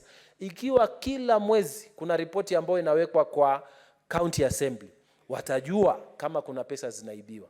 Ikiwa kila mwezi kuna ripoti inakuja hapa Senate, tutajua kwamba kuna pesa zinaibiwa ama zinatumika namna gani. Bwana Spika, mimi nimefurahi sana. Kama kuna sheria moja ambayo tumeipitisha kwa bunge la Senate ambayo litasaidia wananchi na watajua ukweli wa mambo ambayo yanaendelea kule nyumbani, Bwana Spika, hii ni kati ya zile sheria ambazo tunapitisha kwa sasa. Na Bwana Spika, tunataka kusema na kuchukua nafasi hii katika hii Senate kuambia wale jamaa ambao wanafikiria kwa sababu wako kwa kaunti ambazo ziko mbali kwamba watafanya vile watakavyofanya, kwamba watahongana kwa vitengo vya kiserikali ati wasishikwe, kwamba watafanya mbinu washike wale majamaa wawapatie contract. Nataka kuambia ya kwamba hii Senate tunawaangalia na macho mawili, na katika kizungu tunasema hakuna limitation, yani there is no limitation for criminal liability. Yani ikiwa wewe umeiba, umefanya makosa, hata ukitoka hizo nafasi zako ambazo umeshikilia sahihi, hata kama ni miaka 10, tukichukua ule ushahidi na tukikuweka pale, wewe utakuwa ni mzee na unataka kwenda retire, na tutakushika na tutakufunga wakati huo. Tunataka kuambia wafanyikazi wa serikali, sisi hatutaki tena miaka ile ya kusema pande ile tutafanya vile tutakavyofanya, alafu sisi tutaishi kama wakubwa kwa sababu ya pesa. Wewe kama unataka kufanya kazi ya kutafuta pesa, kwa nini usiende kufungua factory? Kwa nini usiende kufanya biashara? Kwa nini unaingia kwa serikali? Mimi nakumbuka wakati wa Barack Obama, mawaziri wengine walisema sisi hatutaki kuandikwa in your second term kwa sababu tunataka kwenda kufanya biashara tupate pesa. Kama unafanya kwa serikali, kaa kama mtu wa serikali. Senator Mugatana, your time is up. Senator Osotsi Godfrey Atieno. Thank you, Mr. Speaker, for this very important opportunity to also make my contribution on this bill, the Public Finance Management Amendment Bill 2023, sponsored by Senator Hamida Kibwana. And Mr. Speaker, I want to start by congratulating Senator Hamida for the excellent work she has done to bring this very, very important bill to this House. And Mr. Speaker, you know, Senator Hamida has demonstrated that she is a very committed and dedicated member of this Senate. Looking at the quality of the bills that she has brought in this House. Mr. Speaker, I remember Senator Hamida also sponsored a bill which was the Digital Health Bill, which came to the first reading. And at the point of the second reading, the government also brought their own bill, which was similar to her bill word by word. And this raises the issue, Mr. Speaker, and Mr. Speaker, I would want you to listen to this. What is going to be done on the matter of plagiarism of bills, especially by the executive? When a private member sponsors a bill, and then it comes in here, it is processed in the usual manner, it goes to first reading, the second reading, the government side brings a similar bill, word by word. What is Senate supposed to do on this matter? Mr. Speaker, I think at some point, this is a discussion we will need to have, because us on this side of the minority, we felt really bad that a member can spend his time, can research, do a bill, and then the members of the executive come and plagiarize that bill and present to the same House, and we are not able to protect the member who has invested his time and resources in processing a bill. Instead, we go to the executive side. It really, really demoralizes that member, Mr. Speaker. To go to the substance of this bill, Mr. Speaker, this bill is long overdue, because we have been trying to deal with the issue of management of on-source revenue in our counties. We have been trying to deal with the issue of automation of revenue systems in our county. And Mr. Speaker, one time in this House, I questioned why our county governments are not able to perform better in revenue collection, on-source revenue collection. Whereas in the old system, the defunct local authorities, they used to do better revenue-wise. They were able to collect enough money. And you know, that time, those local authorities were led by councillors, people who had low education, people who were just there in the villages. They did not have human resource like what we have in counties now. They did not have tools, but they were able to raise more money compared to the current scenario where we have counties which are better resourced, which have better tools, but they are collecting less money. They are not able to meet their targets. Where is the problem? I think this is a study that I want to encourage the Committee of Devolution to try and undertake and find out how was it possible for the defunct local authorities to do better revenue performance than the current county government. Mr. Speaker, there is also the issue of counties not being able to meet their revenue targets. They do budgets. Most of them exaggerate their own source revenue targets, but they are not able to meet them. This is a serious problem.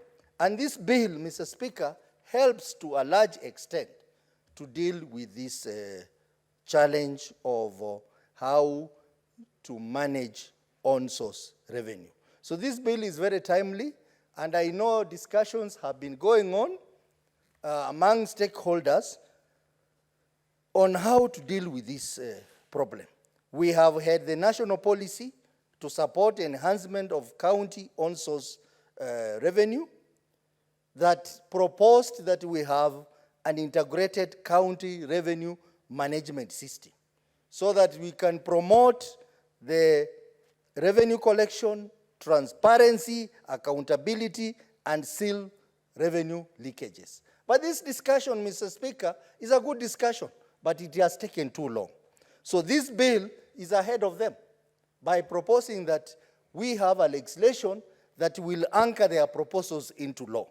Mr. Speaker, we have also had a multi-agency task force on this issue of integrated county revenue management system so that we can have standardized revenue collection systems in our counties. Because what is happening, Mr. Speaker, is that we have diverse systems for revenue collection in different counties. And these systems, Mr. Speaker, talking as an IT expert, these systems are not type approved. We need to have a type approval process so that we have an entity that analyzes these systems and says that this system is suitable for revenue collection. Most of those systems don't meet the standards. The issue of agency fee that has been raised by Senator Cheregei, it is true. Some of them have very exorbitant agency fees. And the question is, that money, where does it go to? If you ask someone to pay money, and then you say 20% of that money is an agency fee, whom does it go to? These are questions. And that is another avenue of stealing from our counties. We know some of these systems are timed not to operate at particular times. So that at particular times when they think the revenue is very high, the system goes down, they go back to manual. That is when the stealing is taking place. Mr. Speaker, I want to support this process of having an integrated county revenue management system so that we can have a uniformity, so that even this House can audit that system. But if we have diverse systems, in fact, in some counties, we have multiple revenue collection systems. Not just one, it is multiple. So, Mr. Speaker, this bill by Senator Hamida helps us to standardize the systems that we have in our counties to ensure that there is transparency, efficiency, and verifiability of these systems, so that we ensure that we are able to deal with security issues like fraud-related issues. But, Mr. Speaker, even as we do this, I want to encourage that counties must run these systems distinctively from the national government. So the proposal on requiring that the counties shall, in consultation with the National Treasurer and KRA, decide, I think we need to relax that. I maybe say maybe, because we also don't want, as the people who are supposed to help in implementation of Article 96, to be seen to be making our counties subsidiary to the national government. So I think that part, Senator Hamida, I would propose that we have an improvement on that. Secondly, county treasury is just an entity in counties. And this decision to come up with this system is a bigger decision that requires the input of the county executive. So we should not make it as a preserve of the county treasury.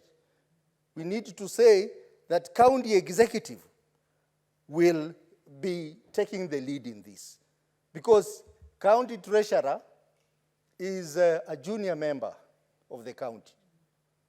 He reports to the chief officer, finance, and also CEC, finance. Those are people who are supposed to make substantive decisions regarding financial matters in the county. So we can't keep them off this. We need to amend that so that we give this power to the county executive. Mr. Speaker, the requirement that reports be presented to the Senate and to the county assembly is very timely. But I have a problem with presenting the reports to the National Treasury, because again, that also makes counties subsidiary to the national government.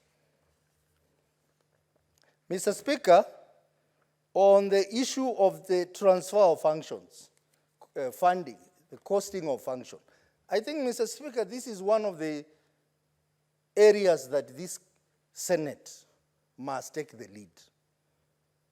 We have been taken in circles on this matter of transfer of functions.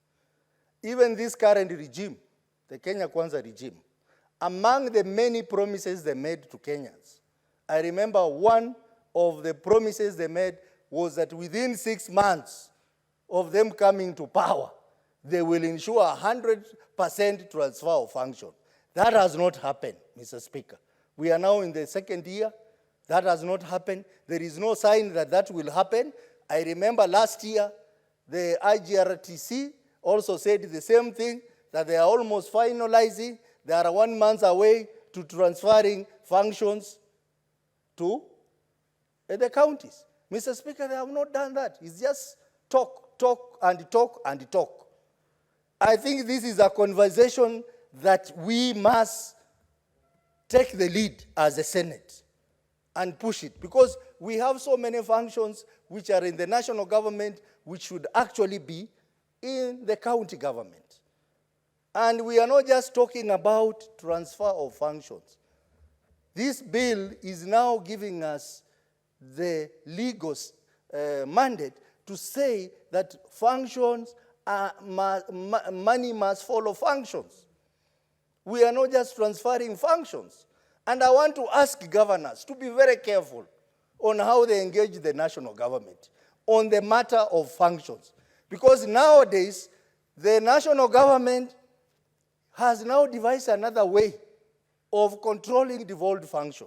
They have now come up with what we call counterpart funding, where they say we are going to give you 50% and give us 50%. A good example, Mr. Speaker, is the funding for CHPs. They say we are going to give you 50%, give us 50%. CHPs in most counties have not been paid their stipend. In my own county, for the last 3 months, they have not been paid because of the delay in releasing the 50% counterpart funding by the national government. Mr. Speaker, we have also seen this issue of industrial park, where they said counterpart funding of 50%. Most of the money has not been taken to counties. The projects that were launched are still lying there. They are going to become white elephant.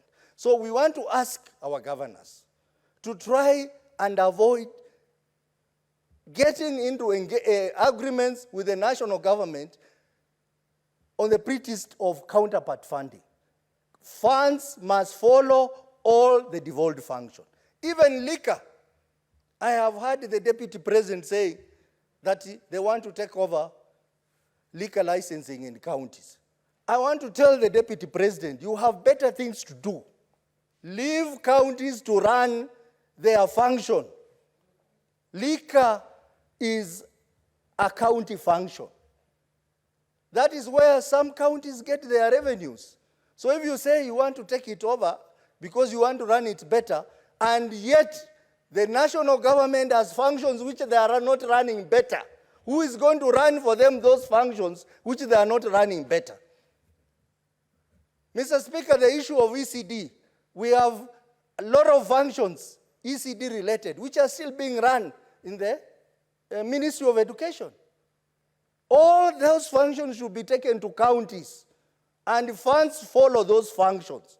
So that if we want to tell our counties to be run better, we want to tell them to be run better, but when we know they have more resources to run those functions. Mr. Speaker, this is a very timely bill, and with the little panel beating that I've indicated, this is a bill that we should all support and make it better, and I'm sure the National Assembly will also fast-track this bill so that we have a uniform, integrated county revenue management system, and probably this will help us deal with the problem of mismanagement of on-source revenue, which also affects budget control and performance. Mr. Speaker, the leading query, audit query in most counties is the issue of budget control and performance, because counties are not able to meet the set targets of on-source revenue, and therefore they end up having budgets which are not working, and that becomes a query. So in a way, this bill will help in dealing with accountability issues, budget issues in our county, and make our counties run better. Mr. Speaker, as I finish, I also want to say I am very disappointed. I know my friend Eddie was a bit emotional on this issue, but I also want to join my friend Cheregei to say I'm disappointed with the mediation committee. We all agreed, we passed a BPS here, we also made a decision, a majority decision, and agreed that we will stick with 415 billion shillings. You are wading towards where Senator Eddy went. Do not anticipate that debate on that particular report. We are yet to receive it. We will receive it tomorrow. You will get an opportunity to castigate, if you want, the committee on mediation on what they've done. So do not anticipate that debate. Well guided, Mr. Speaker. I was just saying that because, you know, we are talking about revenue, and there are two levels of revenue, the shareable revenue and the on-source revenue. So, and you know, the shareable revenue may also affect the on-source revenue, because county governments may want to invest in these systems, and they need money. So anyway, we will leave that debate for another day. Just to say, this is a wonderful bill, and I fully support it, and I want to encourage the members of this House to support it and fast-track it to become law with a few amendments that have been proposed by the Finance Committee, and they are going to be proposed by the members in this House. Mr. Speaker, I support. Thank you, Senator Osotsi. Senator Muma.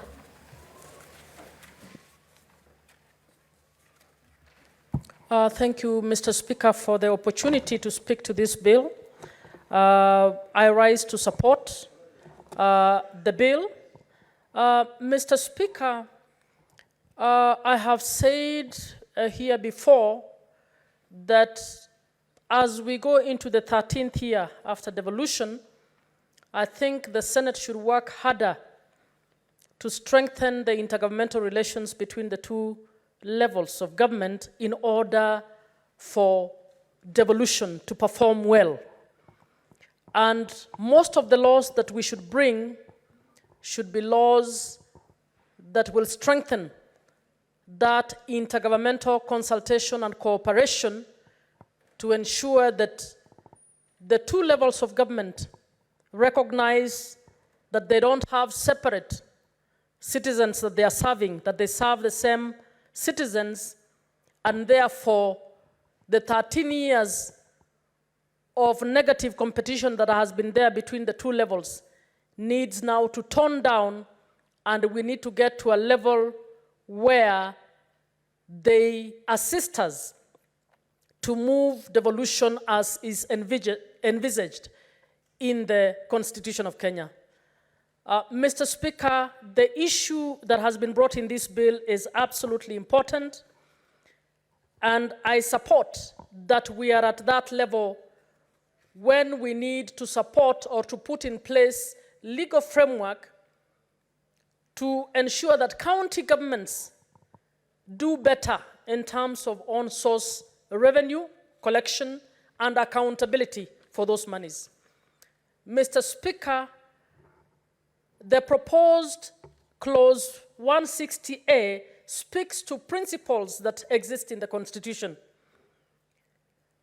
The principle of transparency, efficiency, effectiveness, and verifiable system, a system that is simple, a system that is secure, that should prevent any fraud or losses, and one, very important, that promotes the distinctiveness of the national government and the county government. Mr. Speaker, that is what any law that we are bringing in place that strengthens intergovernmental relations should enable us to do, to strengthen systems while delivering on devolution as provided for in the Constitution. So I would want to say that the principles that we are reaffirming in this bill are principles that already exist in the Constitution. And why are we reaffirming? Is because for the 13 years, those principles have not been properly implemented. And Mr. Speaker, not just at the county level, also at the national level. Mr. Speaker, you will recall just a few weeks back, we had the report from the Auditor General that is questioning a whopping 15.5 billion transacted through the e-citizen.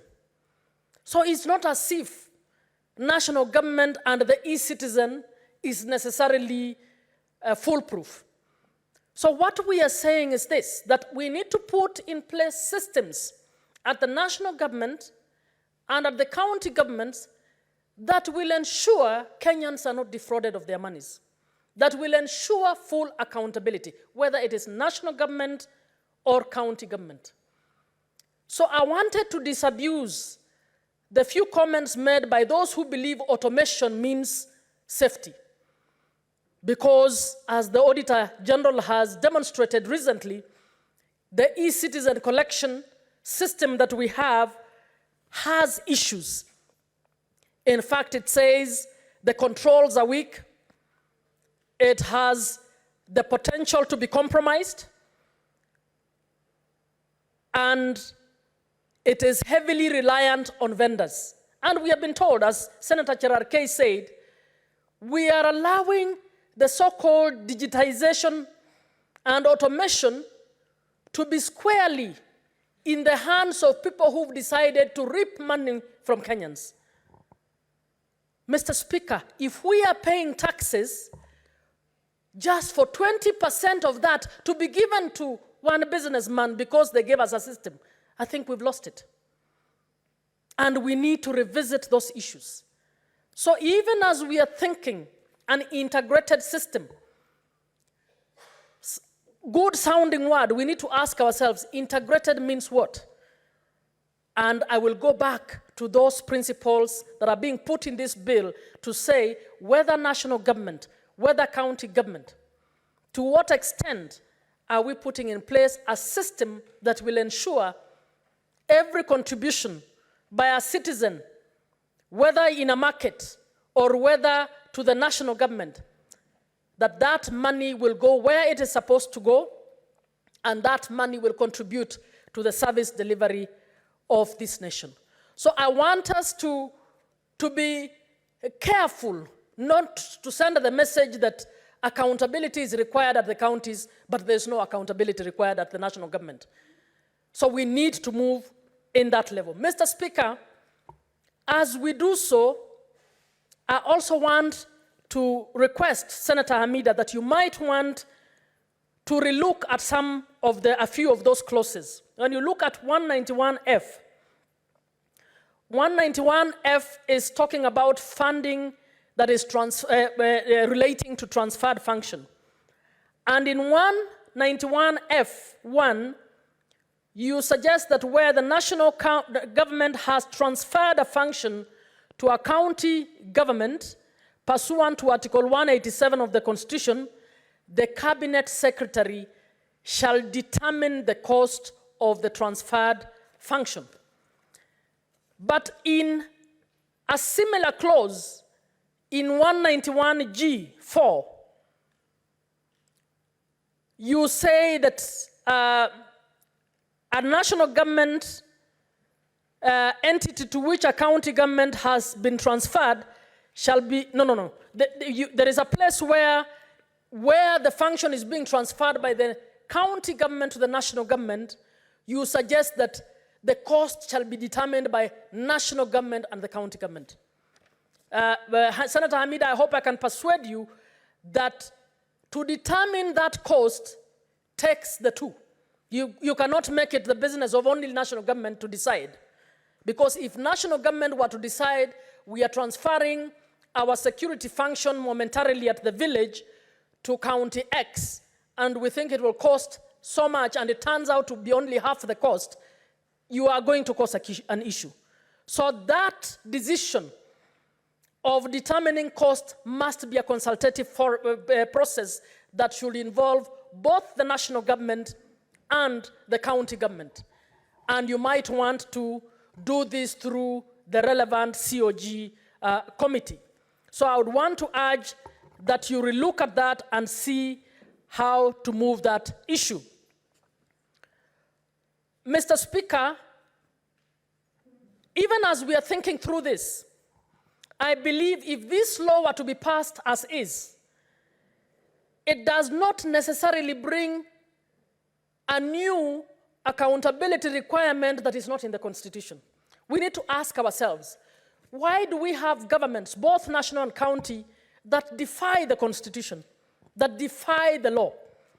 What other laws can we bring to complement this law that can support or can ensure that we achieve what we hope to achieve with this law?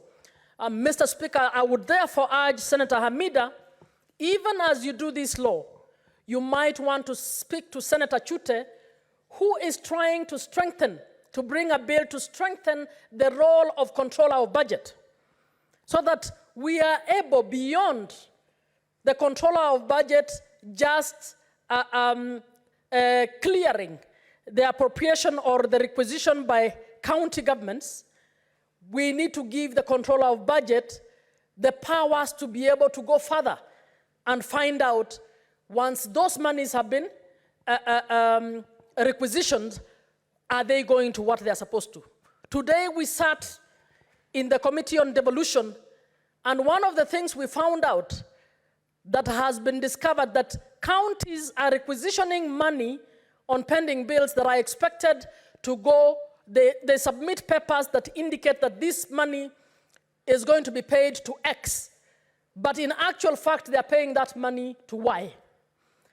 We were told how some counties have up to 300, excuse me, commercial bank accounts that are illegal. So if we just put in general and use the generality of the principles of transparency, the principles of accountability, but do not visit the bits that actually facilitate fraud, we will not get far. So I would urge that Senator Hamida also finds a way in which we can complement the law that we are running, so that the laws of other oversight bodies like controller of budget are also strengthened to ensure that if we have a controller of budget with integrity like the one we have currently, we will be able to call out the counties that are actually pilfering money through other means. Mr. Speaker, I also think the National Treasury should also start being held accountable and responsible on the expenditure by national government. Mr. Speaker, we rarely get to know a report of how much national government in development is supposed to deploy to the different counties. And I have brought a question. I don't know whether the CS will come tomorrow, but the laws we make seem to keep the Treasury above reproach, as though the Treasury does not have accountability responsibilities. Whereas the Treasury works or keeps the monies for the nation, the Treasury is also a national government entity, and we need to hold them accountable for the budgets that go to the National Assembly, to the national government.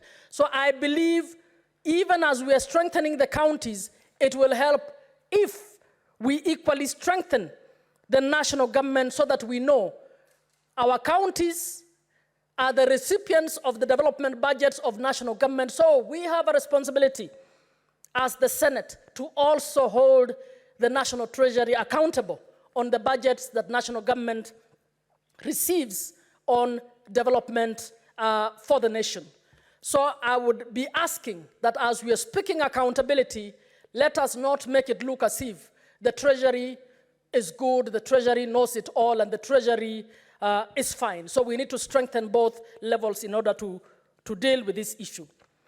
Mr. Speaker, I am happy that we will be requiring quarterly reports to come to the Senate so that every so often, and I suggest that those reports, every so often, the Committee on Devolution and Intergovernmental Relations should every so often report on how counties are performing on different issues in relation to revenue collection, revenue expenditure, revoting of monies not spent in a financial year, so that we are able to call out and the people of Kenya are able to know this is how my county is performing on this particular issue and they need to do better or they are doing well. So, Mr. Speaker, with those proposals, I support this law and acknowledge that, yes, we need to strengthen the laws relating to accountability to ensure that all goes well. Finally, Mr. Speaker, I was going to forget a very important issue. Senator Amida, I hope you could relook at this. In Article 191G4, you have provided that then a national government entity to which a county government function has been transferred shall submit a quarterly report to the Senate and respective county assembly. Now, functions can only be given to national government or county government. They are not given to a national government entity. So it's only national government that can take responsibility for a function that it has taken. So I think you will need to revise that so that we don't give the impression that it is possible for a county government to transfer, for instance, a function to a parastatal. That is not provided for in our constitution. Functions belong to national government and county government. They don't belong to national government entities. So I would suggest you correct that so that it is about functions can only go to the governments, they don't go to government entities. Thank you very much. Thank you, Senator Muma. Call upon Senator Paris Tobiko.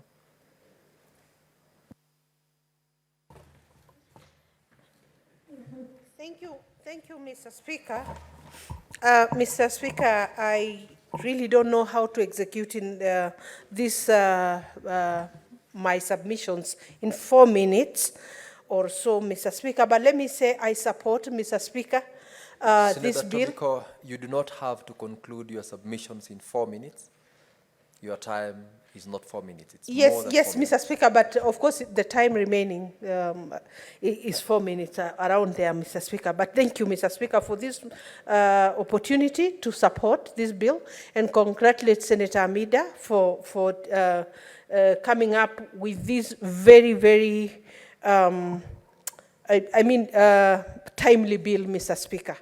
Mr. Speaker, the amendment to the Public Finance Management Bill, Amendment Bill 2023 is timely, Mr. Speaker, because, Mr. Speaker, what ails our counties today, or the devolved units, Mr. Speaker, is the lack of systems, the lack of structures, Mr. Speaker, that work, Mr. Speaker. Mr. Speaker, our counties are still grappling in the dark.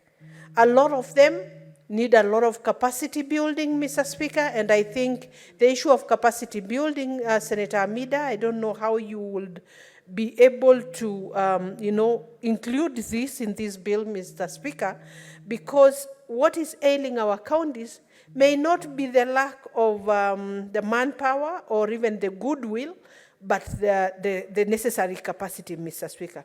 And so, Mr. Speaker, when she proposes that a revenue collection system is created, that Treasury will liaise with the National Treasury and the County Treasury so that there is a transparent system in place, an adequately secure system which is also simple to understand and verifiable. Mr. Speaker, I think this will go a long way to cure what ails our counties, Mr. Speaker.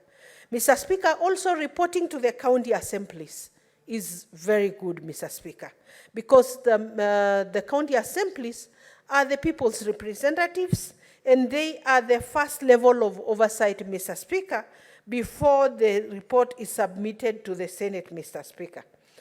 Mr. Speaker, we have met a lot of government agencies, including the IGRTC committee, and we have seen from, the transitional authority to IGRTC, they are still laboring to see how to get functions getting transferred from the national government to the county governments to get adequate resources, Mr. Speaker.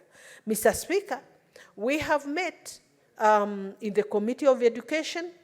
Counties are struggling to pay ECD teachers, Mr. Speaker. Counties are struggling, Mr. Speaker, to establish the ECD centers. And today, as we were discussing in the Committee of Education, Mr. Speaker, ECDE is not just the education part of it, it's also the development of the child, Mr. Speaker. And there is a proposal that in these ECD centers, Mr. Speaker, even immunization of the young ones can go on there, Mr. Speaker. And the counties need adequate resources for the devolved health functions, Mr. Speaker. Those immunization programs, Mr. Speaker, are required, Mr. Speaker. Senator Tobiko, you will have 16 minutes when the House resumes to conclude on your support submissions to this particular bill. Honorable Senators, okay. It's now 6:30 p.m. time to adjourn the Senate. The Senate therefore stands adjourned until tomorrow, Wednesday, 29th of May, 2024 at 9:30 a.m.